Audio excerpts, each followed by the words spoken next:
ಶ್ರೀ ಬಸವ ಟಿವಿಯ ಸಮಸ್ತ ವೀಕ್ಷಕರಿಗೆ ಅನುಭವಗೋಷ್ಠಿ ಕಾರ್ಯಕ್ರಮಕ್ಕೆ ಸ್ವಾಗತ ಸುಸ್ವಾಗತ. ಅನುಭವಗೋಷ್ಠಿ ಅನ್ನೋ ಪರಿಕಲ್ಪನೆ 12ನೇ ಶತಮಾನದ ಬಸವಣ್ಣನವರ ಅನುಭವ ಮಂಟಪದ ಕಲ್ಪನೆಯ ಆಧಾರದ ಮೇಲೆ ಇವತ್ತು ನಾವು ಸಾಕಷ್ಟು ವಿಷಯಗಳ ಬಗ್ಗೆ ಚರ್ಚೆ ಮಾಡ್ತಾನೆ ಬಂದಿದ್ದೀವಿ. ಇಂದಿನ ಸಂಚಿಕೆಯಲ್ಲೂ ಕೂಡ ಅಂತಹ ಒಂದು ಮಹತ್ತರವಾದಂಥ ವಿಷಯವನ್ನು ತೆಗೆದುಕೊಂಡು ನಿಮ್ಮ ಮುಂದೆ ಇವತ್ತು ಚರ್ಚೆಗಿಳಿತಾ ಇದ್ದೀವಿ. ಇದು ಬಸವಾದಿ ಶರಣರು ಹಾಕಿಕೊಟ್ಟ ಕಲ್ಪನೆಯಂತೆ, ಅವರ ಚಿಂತನೆಯಂತೆ ಸಮಾಜದಲ್ಲಿ ಮನೆ ಮಾಡಿದ ಮೌಢ್ಯಗಳನ್ನು ಹುಡುಕಿ ಸಮಾಜವನ್ನು ತಿದ್ದುವತ್ತ, ಸಮಾಜವನ್ನು ಪರಿವರ್ತನೆಗೊಳಿಸುವಷ್ಟ ನಮ್ಮ ಒಂದು ಅಲ್ಪ ಪ್ರಯತ್ನ ಈ ಚರ್ಚೆ ಮೂಲಕ ಆಗ್ತಾ ಇದೆ ಅಂದರೆ ತಪ್ಪಾಗಲಾರದು. ಬನ್ನಿ, ಅಂತಹ ಒಂದು ವಿಷಯವನ್ನು ಇವತ್ತು ನಿಮ್ಮ ಮುಂದೆ ತಂದಿದ್ದೀವಿ. ಸಮಾಜದ ಮೌಢ್ಯತೆ ನಿವಾರಣೆಗೆ ಶಿಕ್ಷಣ ಮುಖ್ಯವೋ, ಸಂಪ್ರದಾಯ ಮುಖ್ಯವೋ, ಯಾವುದು ಮುಖ್ಯ ಅನ್ನೋ ಬಗ್ಗೆ ಒಂದು ಚರ್ಚೆ ನಡೀತಾ ಇದೆ. ನೋಡಿ, ಇವತ್ತು ಮೌಢ್ಯತೆ ಅಂತಕ್ಕಂಥದ್ದು ನಮ್ಮ ಒಂದು ಸಮಾಜದಲ್ಲಿ ಇರ್ತಕ್ಕಂಥದ್ದು. ಎಲ್ಲರ ಸಮಾಜದಲ್ಲಿ ಕೂಡ ಒಂದಲ್ಲ ಒಂದು ರೀತಿಯ ಮೌಢ್ಯತೆಗಳು ಇವತ್ತು ಅಸ್ತಿತ್ವದಲ್ಲಿದೆ. ಆ ಮೌಢ್ಯತೆಯನ್ನು ಹೇಗೆ ನಿವಾರಿಸಬೇಕು, ಅದಕ್ಕೆ ಇರ್ತಕ್ಕಂಥ ಮಾರ್ಗಗಳು ಯಾವುದು, ಸರಿಯಾದಂಥ ಶಿಕ್ಷಣವನ್ನು ಕೊಟ್ಟು ಆ ಮೌಢ್ಯತೆಗಳನ್ನು ನಿವಾರಣೆ ಮಾಡಬೇಕಾ, ಅಥವಾ ಸಂಪ್ರದಾಯದಲ್ಲಿ ಸಂಪ್ರದಾಯಬದ್ಧವಾದ ಅಥವಾ ಸಂಸ್ಕೃತಿಯ ಅಡಿಯಲ್ಲಿ ಮಕ್ಕಳಿಗೆ ನಮ್ಮ ಸಂಸ್ಕೃತಿ, ನಮ್ಮ ಹಿರಿತನದ ಗೌರವ, ಮಾನ, ಇಂತಹ ಒಂದು ಶಾಸ್ತ್ರದ ಮೂಲಕ ಮಕ್ಕಳಿಗೆ ಸರಿಯಾದಂಥ ಅರಿವು ಕೊಟ್ಟರೆ ಅವ್ರು ತಿದ್ಕೊಳ್ತಾರ, ಯಾವ ರೀತಿ ಇದನ್ನು ಮೌಢ್ಯತೆಯನ್ನು ತಿದ್ದಬಹುದು ಅನ್ನೋ ಒಂದು ಮಹತ್ತರವಾದಂಥ ಚರ್ಚೆ ಇವತ್ತು ಈ ಒಂದು ಚರ್ಚೆಯಲ್ಲಿ ನಡೀತಾ ಇದೆ. ಬನ್ನಿ, ಈ ವಿಷಯದ ಬಗ್ಗೆ ಚರ್ಚೆ ಮಾಡಲಿಕ್ಕೆ ನಮ್ಮ ಶ್ರೀ ಬಸವ ಸ್ಟುಡಿಯೋಗೆ 4 ಜನ ಅತಿಥಿಗಳು ಬಂದಿದ್ದಾರೆ. ಅವರನ್ನು ಪರಿಚಯ ಮಾಡ್ಕೊಳ್ಳೋಣ. ಸಮಾಜದ ಮೌಢ್ಯತೆ ನಿವಾರಣೆಗೆ ಸಂಪ್ರದಾಯ ಮುಖ್ಯ. ನಮ್ಮ ಸಂಪ್ರದಾಯಗಳನ್ನು ನಮ್ಮ ಮಕ್ಕಳ ಮನಸ್ಸಿನಲ್ಲಿ ಅಥವಾ ನಮ್ಮ ಮೌಢ್ಯಗಳನ್ನು ಆಚರಣೆ ಮಾಡ್ತಕ್ಕಂಥ ಮನಸ್ಸುಗಳ ಮನಸ್ಸಲ್ಲಿ ಬಿತ್ತಿದ್ರೆ ಖಂಡಿತ ನಿವಾರಣೆ ಆಗುತ್ತೆ ಅನ್ನೋ ವಿಷಯದ ಬಗ್ಗೆ ಮಾತಾಡಲಿಕ್ಕೆ ನಮ್ಮ ಮುಂದೆ ಇವತ್ತು ಆರ್ ಸತೀಶ್, ಇವರು ಪ್ರಾಂಶುಪಾಲರು, ಕಾಗದನಗರ ಆಂಗ್ಲ ಪ್ರೌಢಶಾಲೆಯಿಂದ ಬಂದಿದ್ದಾರೆ. ಭದ್ರಾವತಿಯವರು. ಸರ್, ನಿಮಗೆ ಕಾರ್ಯಕ್ರಮಕ್ಕೆ ಸುಸ್ವಾಗತ, ಜೊತೆಗೆ ಶರಣಾರ್ಥಿಗಳು. ಸಮಸ್ತ ಬಸವ ಟಿವಿಯ ವೀಕ್ಷಕರಿಗೆ ಶರಣಾರ್ಥಿ. ಇದೇ ವಿಷಯದ ಬಗ್ಗೆ, ಸಂಪ್ರದಾಯಗಳ ಮೂಲಕ ನಾವು ಮೌಢ್ಯವನ್ನು ನಿವಾರಣೆ ಮಾಡಬಹುದು ಅನ್ನೋ ವಿಷಯದ ಬಗ್ಗೆ ಮಾತಾಡಲಿಕ್ಕೆ ನಮ್ಮ ಮುಂದೆ ರೇವಣ ಸಿದ್ದೇಶ್ ಬಳಿಗಾರ್, ಚಿಂತಕರು, ಚಾಮರಾಜನಗರದಿಂದ ಬಂದಿದ್ದಾರೆ. ಸರ್, ನಿಮಗೂ ಕೂಡ ಕಾರ್ಯಕ್ರಮಕ್ಕೆ ಸುಸ್ವಾಗತ, ಜೊತೆಗೆ ಶರಣಾರ್ಥಿಗಳು. ಬಸವ ವಾಹಿನಿಯ ಸಮಸ್ತ ವೀಕ್ಷಕರಿಗೆ ಶರಣಾರ್ಥಿ. ಸಮಾಜದ ಮೌಢ್ಯತೆ ನಿವಾರಣೆಗೆ ಶಿಕ್ಷಣದಿಂದ ಮಾತ್ರ ಸಾಧ್ಯ ಅನ್ನೋ ವಿಷಯದ ಬಗ್ಗೆ ಮಾತಾಡಲಿಕ್ಕೆ ನಮ್ಮ ಮುಂದೆ 2 ಅತಿಥಿಗಳು. ಅದರಲ್ಲಿ ಪಾಲಕ್ಷ ಹಾಗಲವಾಡಿ, ಇವರು ಶಿಕ್ಷಕರು, ತುಮಕೂರಿಂದ ಬಂದಿದ್ದಾರೆ. ಸರ್, ನಿಮಗೂ ಕೂಡ ಕಾರ್ಯಕ್ರಮಕ್ಕೆ ಸುಸ್ವಾಗತ, ಜೊತೆಗೆ ಶರಣಾರ್ಥಿಗಳು. ಸಮಸ್ತ ಬಸವ ಟಿವಿ ವೀಕ್ಷಕರಿಗೆ ಶರಣಾರ್ಥಿಗಳು. ಶಿಕ್ಷಣದ ಮೂಲಕವೇ ಮೌಢ್ಯ ನಿವಾರಣೆ ಸಾಧ್ಯ, ಈ ವಿಷಯದ ಬಗ್ಗೆ ಮಾತಾಡಲಿಕ್ಕೆ ಇನ್ನೊಬ್ಬರು ಅತಿಥಿ ಡಾಕ್ಟರ್ ಹಸೀನಾ, ಇವರು ಸಂಶೋಧನಾ ಮತ್ತು ಬೋಧನಾ ಸಹಾಯಕರು, ಕುವೆಂಪು ವಿಶ್ವವಿದ್ಯಾಲಯ ಶಂಕರಘಟ್ಟ, ಶಿವಮೊಗ್ಗದಿಂದ ಆಗಮಿಸಿರ್ತಾರೆ. ಮೇಡಮ್, ನಿಮಗೂ ಕೂಡ ಕಾರ್ಯಕ್ರಮಕ್ಕೆ ಸುಸ್ವಾಗತ, ಜೊತೆಗೆ ಶರಣಾರ್ಥಿಗಳು. ಶರಣಾರ್ಥಿ. ವಿದ್ಯೆ ಉಳ್ಳವನ ಮುಖವು ಮುದ್ದು ಬರುವಂತಿತ್ತು, ವಿದ್ಯೆ ಇಲ್ಲದವನ ಬರಿ ಮುಖವು ಹಾಳೂರ ಹದ್ದಿನಂತಿತ್ತು ಸರ್ವಜ್ಞ. ನೋಡಿ, ಸರ್ವಜ್ಞನ ಈ ವಚನದಲ್ಲೇ ವಿದ್ಯೆ ಇರ್ತಕ್ಕಂಥ ಮುಖ ಅವರಿಗೆ ಹೇಗೆ ಕಾಣಿಸ್ತಾ ಇತ್ತು, ವಿದ್ಯೆ ಇಲ್ಲಿರ್ತಕ್ಕಂಥವನ ಮುಖ ಯಾವ ರೀತಿಯಾಗಿ ಕಾಣ್ತಾ ಇತ್ತು ಅಂದರೆ, ಇದರ ಮುಖ್ಯವಾಗಿರ್ತಕ್ಕಂಥ ಒಂದು ನಾವು ಪರಿಕಲ್ಪನೆ ಏನಂದರೆ, ವಿದ್ಯೆ ಇರ್ತಕ್ಕಂಥ ಮುಖವು ಹೇಗಿತ್ತಂದ್ರೆ ಮುದ್ದು ಬರುವಂತಿತ್ತು. ಎಲ್ಲ ರೀತಿಯಿಂದ ಮುದ್ದು ಅಂತಂದರೆ ಪ್ರೀತಿ, ಮಮತೆಯನ್ನು ಹುಕ್ಕಿ ಬರ್ತಕ್ಕಂಥದ್ದು. ಯಾವಾಗ ಅವನಲ್ಲಿರ್ತಕ್ಕಂಥ ಜ್ಞಾನಕ್ಕೆ, ಅವನಲ್ಲಿರ್ತಕ್ಕಂಥ ಮೌಢ್ಯವನ್ನು ನಿವಾರಣೆ ಮಾಡಿಕೊಂಡು ಒಂದು ಸನ್ಮಾರ್ಗದಲ್ಲಿ ನಡೀತಾ ಇದ್ರೆ ಅವನಿಗೆ ಮುದ್ದು ಬರುವಂತಿತ್ತು. ಅದೇ ರೀತಿಯಾಗಿ ಹಾಳೂರ ಹದ್ದಿನಿತ್ತು. ಯಾವಾಗ ಅವನಲ್ಲಿ ವಿದ್ಯೆ ಇರೋದಿಲ್ಲ, ಯಾವಾಗ ಮೌಢ್ಯಗಳನ್ನು ಆಚರಣೆ ಮಾಡಿಕೊಂಡು ಅಜ್ಞಾನದಿಂದ, ಅಂಧಾಕಾರದಿಂದ ನಡೀತಾ ಇರ್ತಾನೋ ಅವನ ಮುಖ ಹಾಳೂರ ಹದ್ದಿನಂತಿತ್ತು ಅಂತ ಮಾಡುತ್ತೆ. ಬಹುಶಃ ಈ ಶಿಕ್ಷಣ, ಇಂತಹ ಒಂದು ಶಿಕ್ಷಣ ಇದೆಯಲ್ಲ, ನಾವು ಅಂಥವನ ಮುಖ ಮುದ್ದು ಬರಬೇಕು ಅಥವಾ ಹಾಳು ಯಾವುದ್ರ ಮೂಲಕ ಆ ಮೌಢ್ಯಗಳನ್ನು ತಿದ್ದಬೇಕು ಅನ್ನೋದು ತುಂಬ ಮುಖ್ಯವಾಗುತ್ತೆ. ನೋಡೋಣ, ಮೊದಲು ಸಂಪ್ರದಾಯಗಳಿಂದಲೇ ನಾವು ವಿದ್ಯಾರ್ಥಿಗಳ, ಮಕ್ಕಳ ಅಥವಾ ಯಾರು ಮೌಢ್ಯಗಳನ್ನು ಆಚರಿಸ್ತಾರೋ ಅವರ ಒಂದು ಮೌಢ್ಯಗಳನ್ನು ತಿದ್ದಲಿಕ್ಕೆ ಸಾಧ್ಯ. ಹೇಗೆ ಸಂಪ್ರದಾಯ ಈ ಮೌಢ್ಯಗಳನ್ನು ತಿದ್ದುತ್ತೆ ಅನ್ನೋದ್ರ ಬಗ್ಗೆ ನಾವು ಈಗ ಅತಿಥಿಗಳನ್ನು ಮಾತಾಡ್ಸೋಣ. ಮೊದಲನಾಗಿ ನಾನು ಡಾಕ್ಟರ್ ಶ್ರೀಯುತ ಆರ್ ಸತೀಶ್ ಅವ್ರ ಹತ್ರ ಹೋಗ್ತಾ ಇದ್ದೀನಿ. ಸರ್, ಸಂಪ್ರದಾಯ ಏನಂತ ಕರಿತೀರಿ? ಸಂಪ್ರದಾಯದಿಂದ ಹೇಗೆ ಮೌಢ್ಯಗಳನ್ನು ನಿವಾರಣೆ ಮಾಡ್ಬೋದು ಅಂತ. ಸರ್, ಈ ವಾಹಿನಿಯ ಮೂಲಕ ಇವತ್ತು ನಾವು ಒಳ್ಳೆಯ ವಿಚಾರದ ಚರ್ಚೆ ಮಾಡಕ್ಕೆ ಬಂದಿದ್ದೀವಿ. ಏನು, ಸಮಾಜದಲ್ಲಿ ಇರ್ತಕ್ಕಂಥ ಮೌಢ್ಯಗಳ ನಿವಾರಣೆಗೆ ಶಿಕ್ಷಣದ ಮೂಲಕ ಸಾಧ್ಯನೋ ಅಥವಾ ಸಂಪ್ರದಾಯಗಳ ಮೂಲಕ ಸಾಧ್ಯನೋ ಅಂತ. ಇಲ್ಲಿ ನೀವು ಶಿಕ್ಷಣಕ್ಕೂ ಸಂಪ್ರದಾಯಕ್ಕೂ ಯಾಕೆ ಲಿಂಕ್ ಮಾಡಬೇಕಾಗತ್ತೆ ಇಲ್ಲಿ ಅನ್ನೋದು ಗೊತ್ತಾಗ್ತಿಲ್ಲ. ಯಾಕೆಂದರೆ ಶಿಕ್ಷಣ ಅನ್ನೋದು ಒಂದು ಜ್ಞಾನ. ಪುಸ್ತಕದಲ್ಲಿರ್ತಕ್ಕಂಥ ಬದನೆಕಾಯಿ ಅಡುಗೆಗೆ ಬರಲ್ಲ, ಅದು ಸಾರ್ವತ್ರಿಕ ಸತ್ಯ. ಪುಸ್ತಕದಲ್ಲಿರ್ತಕ್ಕಂಥ ಯಾವುದೇ ವಿಚಾರಗಳು ನಮ್ಮನ್ನು ಜ್ಞಾನವನ್ನು ಕೊಡ್ಬೋದು, ತಿಳುವಳಿಕೆಯನ್ನು ಕೊಡ್ಬೋದು, ಒಳ್ಳೆಯ ವಿಚಾರಗಳನ್ನು ನಮ್ಮಲ್ಲಿ ಕೊಡ್ಬೋದು. ಆದರೆ ಅಲ್ಲಿರ್ತಕ್ಕಂಥ ವಿಚಾರಗಳನ್ನು ನಾವು ಯಾವುದು ಮೌಢ್ಯ, ಯಾವುದು ಸಂಪ್ರದಾಯ, ಯಾವುದು ಒಳ್ಳೆಯದು, ಯಾವುದು ಕೆಟ್ಟದ್ದು ಅನ್ನೋದೊಂದು ಜ್ಞಾನವನ್ನು ತಗೋಬೋದಷ್ಟೆ. ಆದರೆ ಈ ಸಂಪ್ರದಾಯ ಇದೆಯಲ್ಲ, ಭಾರತೀಯ ಸಂಪ್ರದಾಯ, ಭಾರತೀಯ ಸಂಸ್ಕೃತಿಯ ಸಂಪ್ರದಾಯ ಇದೆಯಲ್ಲ, ಅದು ಸನಾತನ ಧರ್ಮದಿಂದ ಬಂದಿರತಕ್ಕಂಥ, ನಮ್ಮ ಹಿಂದೂ ಧರ್ಮದ ಸನಾತನ ಪದ್ಧತಿಗಳು, ಅದರಿಂದ ಬಂದಿರತಕ್ಕಂಥ ವಿಚಾರ ಅದು. ಆ ಸಂಪ್ರದಾಯಗಳನ್ನು ನಾವು ಚಾಚು ತಪ್ಪದೆ ಯಥಾವತ್ತಾಗಿ ಒಂದು ಉತ್ತಮ ರೀತಿಯಲ್ಲಿ ಅಳವಡಿಸಿಕೊಂಡಿದ್ದೇ ಆದಲ್ಲಿ ನಮ್ಮ ಏನು ಯುವ ಸಮುದಾಯದಲ್ಲಿ ಕೆಲವು ಮೌಢ್ಯಗಳು ಇದ್ದಾವೆ, ಆ ಮೌಢ್ಯಗಳನ್ನು ನಿವಾರಣೆ ಮಾಡೋಕ್ಕೆ ಸಾಧ್ಯ ಅನ್ನೋದು ನನ್ನ ಅಭಿಪ್ರಾಯ. ಒಂದು ಉದಾಹರಣೆ ಕೊಡ್ತೀನಿ ನಾನು. ಈಗ ವಿದ್ಯಾಭ್ಯಾಸ ತುಂಬ ಇರ್ತಿದೆ, ಡಬಲ್ ಡಿಗ್ರಿನೋ ತ್ರಿಬಲ್ ಡಿಗ್ರಿನೋ ಮಾಡಿರ್ತಾನೆ. ಅಂಥ ವ್ಯಕ್ತಿ, ವಿದ್ಯಾವಂತನಾಗಿರ್ತಕ್ಕಂಥ ವ್ಯಕ್ತಿ ಮನೆಗೆ ಬಂದಿರತಕ್ಕಂಥ ಹಿರಿಯರೊಂದಿಗೆ ವರ್ತಿಸ್ತಕ್ಕಂಥ ರೀತಿ ಯಾವ ಮಟ್ಟಿಗೆ ಇರ್ತಿತ್ತು ಅಂತಂದರೆ ಅವನು ವಿದ್ಯಾವಂತನೋ ಅವಿದ್ಯಾವಂತನೋ ಅಂತ ಗೊತ್ತಾಗಲ್ಲ. ಯಾಕೆಂದರೆ ನೀವು ವಿದ್ಯೆ ಪಡೆದವನ ಮುಖ ಮುದ್ದು ಬಂದಂತಿತ್ತು ಅಂತ ಹೇಳಿದ್ರೆ, ಮುದ್ದಾಗಿರ್ಬೋದು, ಅವ್ನು ಚೆನ್ನಾಗಿರ್ಬೋದು. ಆದರೆ ನಮ್ಮ ಸಂಪ್ರದಾಯ ಸಂಸ್ಕೃತಿಯ ಜ್ಞಾನ ಇಲ್ಲ ಅಂತಂದರೆ ಅವನು ಅದನ್ನು ಅಳವಡಿಸ್ಕೊಂಡು ಅದು ಪಾಲನೆ ಮಾಡೋಕ್ಕೆ ಹೋಗಲ್ಲ ಅಂತಂದಾಗ ಅವನ ವಿದ್ಯೆ ಯಾವುದಕ್ಕೆ ಸಮ? ಅದಕ್ಕೆ ವಿದ್ಯೆ ಪ್ರಯೋಜನ ಇಲ್ಲ, ವಿದ್ಯಾವಂತ ಅಂತ ಕರೆಯೋಕ್ಕೆ ಸಾಧ್ಯನೇ ಇಲ್ಲ. ನೋಡ್ರಿ, ಒಬ್ಬ ಅವಿದ್ಯಾವಂತ ವ್ಯಕ್ತಿನೂ ಕೂಡ ಒಂದು ಮನೆಯಲ್ಲಿರ್ತಕ್ಕಂಥ ಸಂಪ್ರದಾಯಗಳನ್ನು ಜೊತೆಯಾಗಿ ಬೆಳೆದುಕೊಂಡು ಬಂದಿದ್ರೆ ಆ ವ್ಯಕ್ತಿ ಏನು ಮಾಡ್ತಾನೆ, ಮನೆಯಲ್ಲಿ ಬಂದಿರತಕ್ಕಂಥ ಗುರು ಹಿರಿಯರಿಗೆ ಯಾವ ರೀತಿ ಗೌರವವನ್ನು ಕೊಡಬೇಕು, ಯಾವ ರೀತಿ ಆಧರಿಸಬೇಕು, ಯಾವ ರೀತಿ ಅವರ ವಿಚಾರಗಳನ್ನು ನಾನು ಅವಲೋಕನ ಮಾಡಬೇಕು ಅನ್ನೋದನ್ನು ತಿಳ್ಕೊಳ್ತಾರೆ. ಇಲ್ಲಿ ವಿದ್ಯೆ ಕಲ್ತಿರ್ತಕ್ಕಂಥಗೆ ಆಗಲೇ ಅಹಂಕಾರ ಬಂದುಬಿಟ್ಟಿದೆ. ಜೊತೆಗೆ ಜ್ಞಾನ ಇರ್ಬೋದು, ಆ ಜ್ಞಾನವನ್ನು ತಿಳ್ಕೊಂಡಿರ್ತಕ್ಕಂಥ ಜ್ಞಾನವನ್ನು ಯಾವ ರೀತಿ ಬಳಸ್ಕೋಬೇಕು ಅನ್ನೋ ಒಂದು ಸಾಮಾನ್ಯ ಪ್ರಜ್ಞೆ ಇಲ್ದಂಗೆ ಆಗುತ್ತೆ. ಅಲ್ಲಿ ಥಿಯರಿಟಿಕಲ್ ಓದಿರ್ತಾನೆ ಅವನು, ಥಿಯರಿ ಬೇರೆ, ಪ್ರಾಕ್ಟಿಕಲ್ಲೇ ಬೇರೆ. ಥಿಯರಿಯಲ್ಲಿ ಏನೋ ಇರ್ತಕ್ಕಂಥ ಸಮಾಜದಲ್ಲಿ ಯಾವ ರೀತಿ ಬದುಕಬೇಕು, ಯಾವ ರೀತಿ ಇರಬೇಕು, ಯಾವ ರೀತಿ ಕೆಲಸ ಮಾಡಬೇಕು, ಯಾವ ರೀತಿ ಗುರು ಹಿರಿಯರನ್ನ ಗೌರವಿಸಬೇಕು ಅನ್ನೋದನ್ನು ಥಿಯರಿಟಿಕಲ್ ಆಗಿ ಓದಿರ್ತಾನೆ, ಅದನ್ನು ಎಕ್ಸಾಮಲ್ಲಿ ಬರೆದು ಪಾಸ್ ಆಗಿರ್ತಾನೋ ಅಷ್ಟೇ. ಆದರೆ ಪ್ರಾಕ್ಟಿಕಲ್ ಆಗಿ ಅವನು ಏನೂ ಮಾಡಿರಲ್ಲ. ಅಲ್ಲಿ ಪ್ರಾಕ್ಟಿಕಲ್ ಆಗಿ ಮಾಡಿರ್ತಕ್ಕಂಥ ವ್ಯಕ್ತಿ ಅವನು ಸಂಪ್ರದಾಯಬದ್ಧವಾಗಿ ಮನೆಯ ವಾತಾವರಣದಲ್ಲಿ ಬೆಳೆದಿದ್ರೆ ಮಾತ್ರ ಅವನು ಪ್ರಾಕ್ಟಿಕಲ್ ಆಗಿ ಅದನ್ನು ಅಳವಡಿಸ್ಕೊಳ್ತಾನೆ ಮತ್ತು ಅಪ್ಕೊಳ್ತಾನೆ. ಅವನು ಅಂಥವನಿಗೆ ಅವನ ವಿದ್ಯೆ ಇಲ್ಲದಿದ್ರೂ ಕೂಡ ಅವನ ನಡವಳಿಕೆನೇ ವಿದ್ಯೆ ಆಗಿರ್ತಿತ್ತೆ, ಅವನ ಸದ್ವಿಚಾರಗಳೇ ವಿದ್ಯೆ ಆಗಿರ್ತಿತ್ತೆ, ಅವನ ಒಳ್ಳೆಯ ಆಲೋಚನೆಗಳೇ ಶಿಕ್ಷಣ ಆಗಿರ್ತಿತ್ತೆ. ಎಲ್ಲ ರೀತಿಯ ಶಿಕ್ಷಣವನ್ನು ಪಡ್ಕೊಂಡು ನಮ್ಮ ಸಂಪ್ರದಾಯಗಳನ್ನು ಅಪ್ಕೊಳ್ಳಲ್ಲ, ಅವನು ಬೇಕಾಬಿಟ್ಟು ವರ್ತಿಸ್ತಾನೆ ಅಂತ ಅಂದರೆ ಅಂಥ ವಿದ್ಯೆ, ಅಂಥ ಶಿಕ್ಷಣವನ್ನು ಪಡ್ಕೊಂಡಿರ್ತಕ್ಕಂಥ ವ್ಯಕ್ತಿನ ತೊಗೊಂಡು ಏನು ಮಾಡ್ಬೇಕು ನಾವು?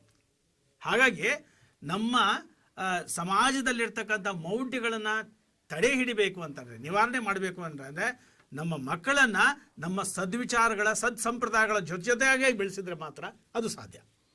ಓಕೆ, ಇವತ್ತಿನ ಶಿಕ್ಷಣ ಹೇಗಿದೆ ಅಂತಂದರೆ, ಶಾಲಾ ಶಿಕ್ಷಣ ಅಥವಾ ಇವತ್ತಿನ ಆಧುನಿಕ ಶಿಕ್ಷಣ ಹೇಗಿದೆ ಅಂತಂದರೆ, ಒಂದು ವ್ಯಾವಹಾರಿಕ ದೃಷ್ಟಿಯಿಂದ ನಡೀತಕ್ಕಂಥ ಶಿಕ್ಷಣ ಅಷ್ಟೊಂದು ವಿದ್ಯಾರ್ಥಿಗಳ ಮನಸ್ಸನ್ನು ತಿದ್ದಲಿಕ್ಕೆ ಅಥವಾ ಮೌಢ್ಯಗಳನ್ನು ತಿದ್ದಲಿಕ್ಕೆ ಅಷ್ಟೊಂದು ಪ್ರಭಾವಶಾಲಿ ಆಗೋದಿಲ್ಲ.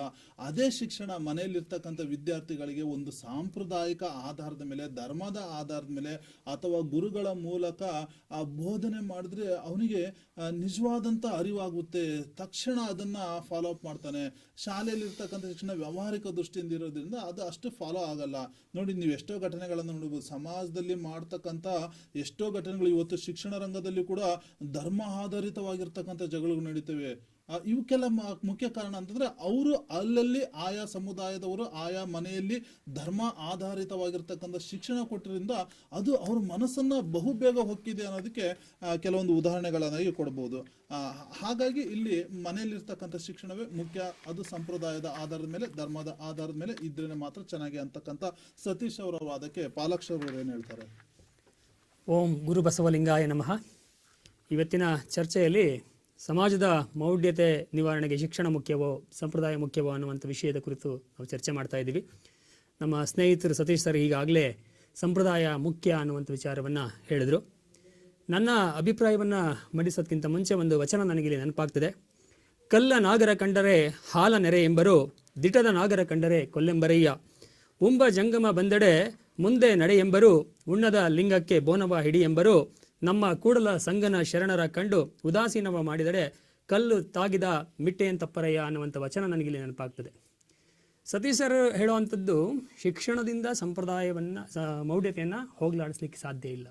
ಸಂಪ್ರದಾಯ ಮುಖೇನವಾಗಿ ನಾವು ಈ ಒಂದು ಮೌಢ್ಯತೆಯನ್ನು ಹೋಗಲಾಡಿಸ್ಬೋದು ಅಂತ. ಈ ಸಂಪ್ರದಾಯ ಮತ್ತು ಮೌಢ್ಯತೆ ಇವೆರಡನ್ನು ವ್ಯಾಖ್ಯಾನಿಸುವ ಸಂದರ್ಭದಲ್ಲಿ ಮೌಢ್ಯತೆಗೂ ಮತ್ತು ಸಂಪ್ರದಾಯಕ್ಕೂ ಡಿಫ್ರೆನ್ಸಿಯೇಷನ್ ಮಾಡೋದು ಸ್ವಲ್ಪ ಕಷ್ಟ ಅಂತ ನನ್ನ ಅನಿಸಿಕೆ. ನಾನೊಬ್ಬ ಸಮಾಜಶಾಸ್ತ್ರದ ವಿದ್ಯಾರ್ಥಿಯಾಗಿ ಸಮಾಜಶಾಸ್ತ್ರದ ಬೋಧಕನಾಗಿ ನನ್ನ ಅಭಿಪ್ರಾಯ ಏನಂದರೆ, ಹೆಚ್ಚು ಕಡಿಮೆ ಈ ಸಂಪ್ರದಾಯಗಳು ಮೌಢ್ಯತೆಯ ಆಧಾರದ ಮೇಲೆಯೇ ನಿಂತಿವೆ ಅನ್ನುವಂಥದ್ದು ನನ್ನ ಅನುಭವಕ್ಕೆ ಬಂದಿರತಕ್ಕಂಥದ್ದು ಅಥವಾ ನಾನು ಬೋಧನೆ ಮಾಡುವಾಗ ನನ್ನ ಗಮನಕ್ಕೆ ಬಂದಿರತಕ್ಕಂಥದ್ದು. ಸರ್ ಹೇಳ್ತಾರೆ ಏನಂತ, ಪುಸ್ತಕದ ಬದನೆಕಾಯಿ ಊಟಕ್ಕೆ ಬರೋದಿಲ್ಲ ಅಂತ. ಇಲ್ಲಿ ಶಿಕ್ಷಣ ಅಂತ ಅಂದರೆ ಎರಡು ಪ್ರಕಾರದ ಶಿಕ್ಷಣ ಇದೆ. ಒಂದು ಅನೌಪಚಾರಿಕ ಶಿಕ್ಷಣ ಇದೆ, ಮತ್ತೊಂದು ಔಪಚಾರಿಕ ಶಿಕ್ಷಣ ಇದೆ. ಮನೆಯಲ್ಲಿ ತಂದೆ ತಾಯಿಗಳು ಮೊದಲು ಆರಂಭ ಮಾಡೋದೇ ಅನೌಪಚಾರಿಕ ಶಿಕ್ಷಣ. ಅದಕ್ಕಾಗಿ ನಾವು ತಾಯಿಯೇ ಮೊದಲ ಗುರು ಅಂತ ಹೇಳ್ತೀವಿ, ಮನೆಯ ಮೊದಲ ಪಾಠಶಾಲೆ ಅಂತ. ಹಾಗಾಗಿ ಯಾವುದೇ ಮಗುವಿಗೆ ನಾವು ಮೂಢನಂಬಿಕೆಗಳನ್ನು ಹೋಗಲಾಡಿಸ್ಬೇಕು ಅಂದರೆ ಶಿಕ್ಷಣವನ್ನು ಕೊಡುವಂಥದ್ದು ಬಹಳಷ್ಟು ಮುಖ್ಯ ಆಗ್ತದೆ. ಶಿಕ್ಷಣ ಅನ್ನುವಂಥದ್ದು ಕತ್ತಲಿನಿಂದ ಮಗುವನ್ನು ಬೆಳಕಿನೆಡೆಗೆ ಕರೆದುಕೊಂಡು ಬರತಕ್ಕಂಥ ಒಂದು ಬಹುಮುಖ್ಯವಾದಂಥ ಸಾಧನ ಅನ್ನುವಂಥದ್ದು ನಮ್ಮೆಲ್ಲರಿಗೂ ಕೂಡ ಗೊತ್ತಿರತಕ್ಕಂಥ ಒಂದು ಅಂಶ. ಭಾರತೀಯ ಜೀವನ ಸಮಿತಿಯಲ್ಲಿ ಶಿಕ್ಷಣ ಅಂದ್ರೇನು ಅಂತ ಒಂದು ವಾಕ್ಯ ಬರ್ತದೆ, ಸಾ ವಿದ್ಯೆಯ ವಿಮುಕ್ತಯೇ ಅಂತ ಹೇಳ್ಬಿಟ್ಟು. ಯಾವುದು ಮನುಷ್ಯನನ್ನು ಅಸಹಾಯಕತೆಯಿಂದ ಪಾರು ಮಾಡುವುದೋ ಅದೇ ಶಿಕ್ಷಣ ಅಂತ. ಅಂದರೆ ಇವತ್ತು ಅಜ್ಞಾನ ಅಥವಾ ಮೌಢ್ಯತೆ ಅನ್ನುವಂತಹ ಅಂಧಕಾರದಲ್ಲಿ ಬಿದ್ದು ತೊಳಲಾಡ್ತಾ ಇರ್ತಕ್ಕಂಥ ಒಬ್ಬ ವ್ಯಕ್ತಿಯನ್ನು ಕೈ ಹಿಡಿದು ಬೆಳಕಿನತ್ತ ಕರ್ಕೊಂಬರೋಂಥ ಯಾವುದಾದ್ರೂ ಒಂದು ಮಾಧ್ಯಮ ಇದ್ದರೆ ಅದು ಶಿಕ್ಷಣ. ಅದು ಆಧುನಿಕ ಶಿಕ್ಷಣ ಇರ್ಬೋದು ಅಥವಾ ಯಾವುದೇ ಹಳೆಯ ಕಾಲದ ಶಿಕ್ಷಣ ಇರ್ಬೋದು, ಅನೌಪಚಾರಿಕ ಶಿಕ್ಷಣ ಇರ್ಬೋದು. ಹಾಗಾಗಿ ಇವತ್ತು ಶಿಕ್ಷಣ ಇಲ್ಲ ಅಂತಂದರೆ ಇವತ್ತು ನಮ್ಮನ್ನು ಇವತ್ತು ನೋಡ್ತಾ ಇದ್ದೀವಿ ಮೌಢ್ಯತೆ ಯಾವ ಮಟ್ಟಕ್ಕಿದೆ ಅಂತ ಹೇಳ್ಬಿಟ್ಟು. ಬಹಳಷ್ಟು ವ್ಯಕ್ತಿಗಳನ್ನು ಮೂಢನಂಬಿಕೆಯ ಮುಖಾಂತರವಾಗಿ, ಮೌಢ್ಯತೆಯ ಮುಖಾಂತರವಾಗಿ ಇವತ್ತು ಬ್ಲಾಕ್ ಮ್ಯಾಜಿಕ್, ವೈಟ್ ಮ್ಯಾಜಿಕ್ ಬಗ್ಗೆ ಮಾತಾಡ್ತೀವಿ. ನಮ್ಮ ಗ್ರಾಮೀಣ ಪ್ರದೇಶದಲ್ಲಿ ಯಾರಿಗಾದ್ರೂ ಒಂದಿಷ್ಟು ಸಂಕಷ್ಟಗಳು ಬಂದಿದೆ ಅಂತ ಹೇಳಿದ್ರೆ ಸಂಪ್ರದಾಯದ ಹೆಸರಿನಲ್ಲಿ ನೋಡಿ, ನಿಮ್ಮ ಯಾರೋ ಮಾಟ ಮಾಡಿಸಿದ್ದಾರೆ, ಉತ್ತರ ದಿಕ್ಕಿನಲ್ಲಿರುವಂಥವ್ರು ಮಾಟ ಮಾಡಿಸಿದ್ದಾರೆ, ಅಥವಾ ದಕ್ಷಿಣ ದಿಕ್ಕಿನಲ್ಲಿ ಯಾರೋ ಮಾಟ ಮಾಡಿಸಿದ್ದಾರೆ, ನಿಮ್ಮ ಮನೆಯಲ್ಲಿರುವಂಥ ಮಾಟವನ್ನು ತೆಗೆಸ್ತೀವಿ, ಇಷ್ಟು ದುಡ್ಡು ಖರ್ಚಾಗ್ತದೆ ಅಂತ. ಅಂದರೆ ಒಬ್ಬ ಸಾಂಪ್ರದಾಯಿಕ ವ್ಯಕ್ತಿಯ ಮನಸ್ಸಿನಲ್ಲಿ ಇಂತಹ ಭಯಗಳನ್ನು ಬಿತ್ತಿ ಸಂಪ್ರದಾಯದ ಹೆಸರಿನಲ್ಲಿ ಆ ವ್ಯಕ್ತಿಗಳನ್ನು ಅಜ್ಞಾನಿಗಳನ್ನು ಮಾಡಿ ಅವರ ಹಣವನ್ನು ದೋಚೋದು ಮಾತ್ರ ಅಲ್ಲ, ಅವರನ್ನು ಅಂಧಕಾರದ ಕೂಪಕ್ಕೆ ತಳ್ಳುವಂಥ ಕೆಲಸವನ್ನು ಈ ಸಂಪ್ರದಾಯವಾದಿಗಳು ಮಾಡ್ತಾ ಇದ್ದಾರೆ. ಹಾಗಾಗಿ ಇವತ್ತೇನಾದರೂ ನಾವು ವೈಜ್ಞಾನಿಕತೆಯ ಪಥದತ್ತ ಹೋಗಬೇಕು ಅಂತಂದರೆ ಅಥವಾ ನಮ್ಮ ಜ್ಞಾನ ವೃದ್ಧಿ ಆಗಬೇಕು ಅಂದರೆ, ಸಮಾಜದಲ್ಲಿ ನಾವೇನಾದರೂ ಶಾಂತಿಯಿಂದ ನೆಮ್ಮದಿಯಿಂದ ಇವತ್ತು ಎದೆ ಎತ್ತಿ ತಲೆ ಎತ್ತಿ ನಡಿಬೇಕು ಅಂತಂದರೆ ಶಿಕ್ಷಣ ಭಾಳ ಮುಖ್ಯ. ಇವತ್ತು ಶಿಕ್ಷಣದ ಮುಖಾಂತರವಾಗಿ ನಾವು ವ್ಯಕ್ತಿಗಳನ್ನು, ಸಮಾಜವನ್ನು ಸುಧಾರಿಸಲಿಕ್ಕೆ ಸಾಧ್ಯ. ಹಾಗಾಗಿ ಈ ಸಂಪ್ರದಾಯ ಅನ್ನುವಂಥದ್ದು ಹೆಚ್ಚು ಕಡಿಮೆ ಮೂಢನಂಬಿಕೆಯ ಜೊತೆಗೆ ಸೇರಿಕೊಳ್ಳುತ್ತೆ ಅನ್ನುವಂಥದ್ದು ನನ್ನ ಅಭಿಪ್ರಾಯ. ಹಾಗಾಗಿ ಶಿಕ್ಷಣ ಬೇಕು, ಶಿಕ್ಷಣದಿಂದ ನಾವು ಇವತ್ತು ಕತ್ತಲೆಯಿಂದ ಬೆಳಕಿನತ್ತ ಬರಲಿಕ್ಕೆ ಸಾಧ್ಯ ಆಗ್ತದೆ ಅನ್ನುವಂಥದ್ದು ನನ್ನ ವಾದ ಸರ್. ಪಾಲಾಕ್ಷರ್ ಅವರ ಮಾತಲ್ಲಿ ನೋಡಿದರೆ, ಒಂದು ಸಂಪ್ರದಾಯವೇ ಮೌಢ್ಯವನ್ನು ಬಿತ್ತಕ್ಕಂಥ ಕೇಂದ್ರಗಳು.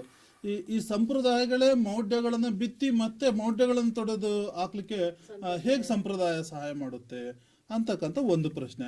ಆಮೇಲೆ ಇವೆಲ್ಲ ಎಷ್ಟೇ ಆದರೂ ಕೂಡ ನೋಡಿ, ಒಬ್ಬ ಮನೆಯಲ್ಲಿರ್ತಕ್ಕಂಥ ಹೆಣ್ಮಗಳು ಉನ್ನತ ವಿದ್ಯಾಭ್ಯಾಸವನ್ನು ಕಲಿತು, ಶಿಕ್ಷಣ ಕಲಿತು ಎಲ್ಲ ಆದಮೇಲೆ ಆ ಮದುವೆ ಮಾಡಿ ಗಂಡನ ಮನೆಗೆ ಕಳಿಸ್ತಕ್ಕಂಥ ಸಂದರ್ಭದಲ್ಲಿ ಹಿರಿಯರು ಒಂದು ಮಾತು ಹೇಳ್ತಾರೆ, ನೋಡಮ್ಮ ಓದಿದ್ದೀನಿ ಅಂತ ಅಹಂಕಾರ ಪಡಬೇಡ, ಆ ಮನೆಯ ಸಂಪ್ರದಾಯಕ್ಕೆ, ಸಂಸ್ಕೃತಿಗೆ ಹೊಂದಿಕೊಂಡು ಗುರು ಹಿರಿಯರಿಗೆ ಗೌರವ ಕೊಟ್ಕೊಂಡು ನಡ್ಕೊಂಡು ಹೋಗ್ಬೇಕು ಅಂತ. ಎಲ್ಲ ಒಂದು ಕಡೆ ಅನುಭಾವಾತ್ಮಕವಾಗಿರ್ತಕ್ಕಂಥ ಈ ನುಡಿಗಳಿದೆಯಲ್ಲ, ಮತ್ತೆ ಎಲ್ಲ ಒಂದು ಕಡೆ ಶಿಕ್ಷಣದ ಕೊರತೆಯನ್ನು, ಶಿಕ್ಷಣ ಕಲಿಸದೇ ಇರತಕ್ಕಂಥ ಇಂಥ ಅಂಶಗಳನ್ನು ಮತ್ತೆ ಸಂಪ್ರದಾಯ ಕಲಿಸ್ಕೊಡ್ತಾ ಇದೆಯೇನೋ ಅಂತಕ್ಕಂಥ ಭಾವನೆಯೂ ಬರುತ್ತೆ. ಅದಕ್ಕೆ ನಮ್ಮ ರೇವಣ ಸಿದ್ದೇಶ್ವರ ಬಳಿಗಾರ್ ಅವರು ಏನು ಹೇಳ್ತಾರೆ, ಅವರ ಒಂದು ವಾದಕ್ಕೆ ನಿಮ್ಮ ಉತ್ತರ ಏನು ಅಂತ? ಸರ್, ನಾನು ಪಾಲಾಕ್ಷ ಸರ್ ನಮ್ಮ ಎದುರಾಳಿಗಳು ಮಾತಾಡೋದನ್ನು ಕೇಳಿದರೆ ಸಂಪ್ರದಾಯಸ್ಥ ಹುಡುಗಿ ಬೇಕು, ನನಗೆ ಸಂಪ್ರದಾಯ ಬೇಡ ಅನ್ನೋಂಗಿತ್ತು ಅವ್ರ ಮಾತು. ಅವರಾಗೆ ಹೇಳಿದರು ಸಂಪ್ರದಾಯ. ಇಲ್ಲಿ ನಾವು ಮೊದಲು ತಿಳ್ಕೊಬೇಕಾಗಿರೋದೇನು ಅಂದರೆ, ಸಂಪ್ರದಾಯದ ಮೂಲ ಅರ್ಥ ತಿಳ್ಕೊಬೇಕು. ಸಂಪ್ರದಾಯದ ಮೂಲ ಅರ್ಥ ಆಚರಣೆ. ಆ ಮೂಢನಂಬಿಕೆ ಮತ್ತು ಸಂಪ್ರದಾಯ ಒಂದಕ್ಕೊಂದು ಸಂಬಂಧನೇ ಇಲ್ಲ. ಸಂಪ್ರದಾಯ ಬಂದಿರೋದು ಆಚರಣೆಗಳ ಮುಖಾಂತರ, ಆಚರಣೆ ಮಾಡ್ಕೊತ ಬಂದಿರೋದನ್ನು ನಾವು ಸಂಪ್ರದಾಯ ಅಂದ್ವಿ. ಈ ಮೂಢನಂಬಿಕೆಯೇ ಬೇರೆ. ಆ ಮೂಢನಂಬಿಕೆ ಇದರ ಮೂಲವಾಗಿಯೇ ಸಂಪ್ರದಾಯದ ಮೇಲೇ ನಿಂತಿದೆ ಅಂತ ಹೇಳಿದರು. ಅಲ್ವೇ ಅಲ್ಲ, ನೀವು ಹೇಳಿದ್ದು ಅದೇ. ನನಗೆ ಸಾಂಪ್ರದಾಯಿಕ ವ್ಯಕ್ತಿ ಮುಖ್ಯನೋ ಅಂತ ನೀವು ವ್ಯಾಖ್ಯಾನ ಮಾಡಿದಿರಿ. ಅವರು ಸಂಪ್ರದಾಯದ ವ್ಯಕ್ತಿಗಳನ್ನು ಈ ಮೂಢನಂಬಿಕೆಗಳು ತುಂಬ್ಕೊಂಡ್ಬಿಟ್ಟಿವೆ ಅಂತ. ಇಲ್ಲ, ನೀವು ಹೇಳಿದ್ರಲ್ಲ, ನನಗೆ ಅದೇ ಖುಷಿ ಆಯಿತು. ಅದೇ ಹೇಳಿದ್ನಲ್ಲ ಸರ್, ಮೊದಲಿಗೆ ಸಂಪ್ರದಾಯಸ್ಥ ಕುಟುಂಬದ ನನಗೆ ಹೆಣ್ಣೇ ಬೇಕು, ಆದರೆ ಸಂಪ್ರದಾಯ ನಾನು ಅದನ್ನು ಖಂಡಿಸ್ತೇನೆ ಅಂದರೆ ಅದು ಯಾವ ಲೆಕ್ಕ ಬಂತು? ನಮ್ಮ ಭಾರತೀಯ ಸಂಸ್ಕೃತಿಯಲ್ಲಿ ಸಂಪ್ರದಾಯ ಅಂದರೆ ಆಚರಣೆ. ಹಿಂದಿನಿಂದ ನಮ್ಮ ಪೂರ್ವಜರು ಏನು ಆಚರಣೆ ಮಾಡ್ಕೊಂಡು ಬಂದಿದ್ದಾರಲ್ಲ, ನಡೆಸ್ಕೊಂಡು ಬಂದಿದ್ದಾರಲ್ಲ, ಅದನ್ನು ನಾವು ಮುಂದುವರಿಸ್ಕೊಂಡು ಹೋಗುವುದು ಸಂಪ್ರದಾಯ ಅಂತ ನಾವು ಕರೆಯೋದು. ಯಾರೋ ನಿಂಬೆಹಣ್ಣು ಹಾಕಿದ್ರು, ಮಾಯಾ ಮಂಟ ಮಾಡಿದ್ರು, ಇದು ಅದನ್ನೇ ನಾವು ಹೇಳ್ತಾ ಇಲ್ಲ. ಪೂರ್ವಜರು ಈಗ ಶಿಕ್ಷಣ ಅನ್ನೋದೇನಾಗಿದೆ ಸರ್, ನೀವು ಹೇಳಿದ್ರಿ ವಿದ್ಯೆ ಇಲ್ಲದವನ ಮುಖ ಹಾಳೂರ ಹದ್ದಿನಂತೆ. ಈ ಶಿಕ್ಷಣದ ವ್ಯವಸ್ಥೆ ಹೇಗಾಗಿದೆ ಅಂದರೆ, ವಿದ್ಯೆ ಇದ್ದವನ ಮುಖ ಮತ್ತು ಮನಸ್ಸು ಹಾಳೂರ ಹದ್ದಿನಂತಾಗಿದೆ. ಗುರು ಹಿರಿಯರಿಗೆ ಗೌರವ ಕೊಡುವ ಸಂಸ್ಕಾರವೇ ಇಲ್ಲ ಈ ಶಿಕ್ಷಣ ಪದ್ಧತಿಯಲ್ಲಿ. ಶಿಕ್ಷಣ ಪದ್ಧತಿ ಹೇಗಾಗಿದೆ ಅಂದರೆ ಸರ್ಟಿಫಿಕೇಟಿಗಾಗಿದೆ. ಈಗಿನ ಶಿಕ್ಷಣ ಈ ಮೌಲ್ಯಗಳು, ಜೀವನದ ಮೌಲ್ಯಗಳನ್ನೇ ಕಳೀತಾ ಇದೆ. ಈಗ ಸಂಪ್ರದಾಯ ಎಂಬ ಶಬ್ದವನ್ನೇ ನಾವು ಸರಿಯಾಗಿ ಅರ್ಥ ಮಾಡ್ಕೋಬೇಕು. ಆಚರಣೆ, ಮೂಢನಂಬಿಕೆ ಆಚರಣೆ ಮಾಡ್ತೀಯಾ ಬಿಟ್ಟಿಯಾ ನಿಮಗೆ ಬಿಟ್ಟಿದ್ದು, ನಂಬ್ತೀರಾ ಬಿಟ್ಟಿದ್ದು ನಿಮಗೆ ಬಿಡೋದು. ಆದರೆ ನಾವು ಹೇಳೋದು, ನಮ್ಮ ಪೂರ್ವಜಿಕರು ಏನು ಮಾಡ್ಕೊಂಡು ಬಂದಿದ್ದಾರಲ್ಲ ಆಚರಣೆ, ಸಂಪ್ರದಾಯ, ಆ ಈಗ ಅವ್ರ ಬಾಯಲ್ಲಿ ಎಷ್ಟು ಚಂದ ಬಂತು ಸರ್ ಅದು. ಆ ಸಂಪ್ರದಾಯಸ್ಥ ವ್ಯಕ್ತಿಗಳನ್ನೇ ಮತ್ತು ಸಾಂಪ್ರದಾಯಿಕ ವ್ಯಕ್ತಿಗಳನ್ನಂತ ನೀವು ಯಾರನ್ನ ಕರಿತೀರಿ? ಹಿರಿಯರು ಹಾಗೆ ಕೊಟ್ಟಂಥ ಮಾರ್ಗ ಏನಿದೆಯಲ್ಲ ಸರ್, ಈಗ ಆಡು ಭಾಷೆಯಲ್ಲಿ ಹೇಳ್ತಾರೆ, ಹುಟ್ಟು ಚಾಳಿ ಸುಟ್ಟರು ಹೋಗಲ್ರಿ ಅಂತ ಹೇಳ್ತಾರೆ.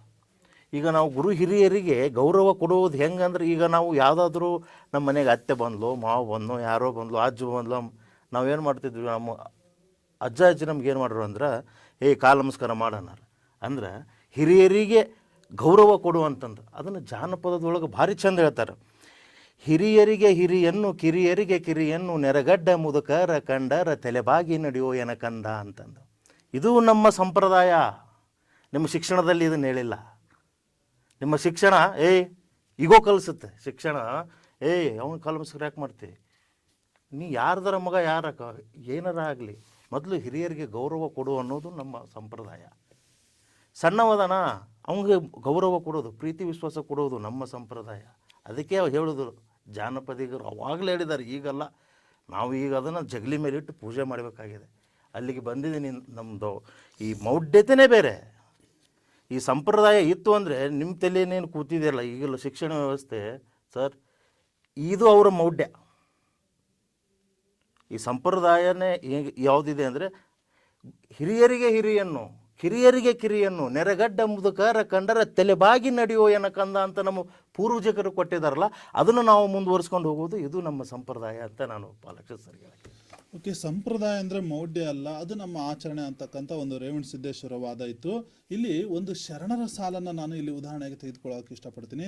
ವೇದದಲ್ಲಿ 4 ನುಡಿಯ ಕಲಿತರೇನು, ಶಾಸ್ತ್ರದಲ್ಲಿ 4 ನುಡಿಯ ಕಲಿತರೇನು, ಪುರಾಣಗಳಲ್ಲಿ 4 ನುಡಿಯ ಕಲಿತರೇನು, ಆಗಮಗಳಲ್ಲಿ 4 ನುಡಿಯ ಕಲಿತರೇನು, ಕಲಿತು ಜ್ಯೋತಿಷ್ಯ ಹೇಳಿದರೇನು, ಶ್ರುತಿ ಪಾಠಕನಾದರೇನು, ಚೌಷಷ್ಠಿ ವಿದ್ಯೆಯ ಕಲಿತರೇನು, ತನ್ನ ಅಂತರಂಗದ ಪರಬ್ರಹ್ಮದ ನಿಲುವ ತಾನರಿಯದೆ ನಾ ಬಲ್ಲನೆಂದು ಅಹಂಕರಿಸಿಕೊಂಡಿಪ್ಪು ತರಕಿ ಮೂಳರ ಎನೆಗೊಮ್ಮೆ ತೋರದಿರಯ್ಯ ಝೇಂಕಾರ ನಿಜಲಿಂಗ ಪ್ರಭುವೆ.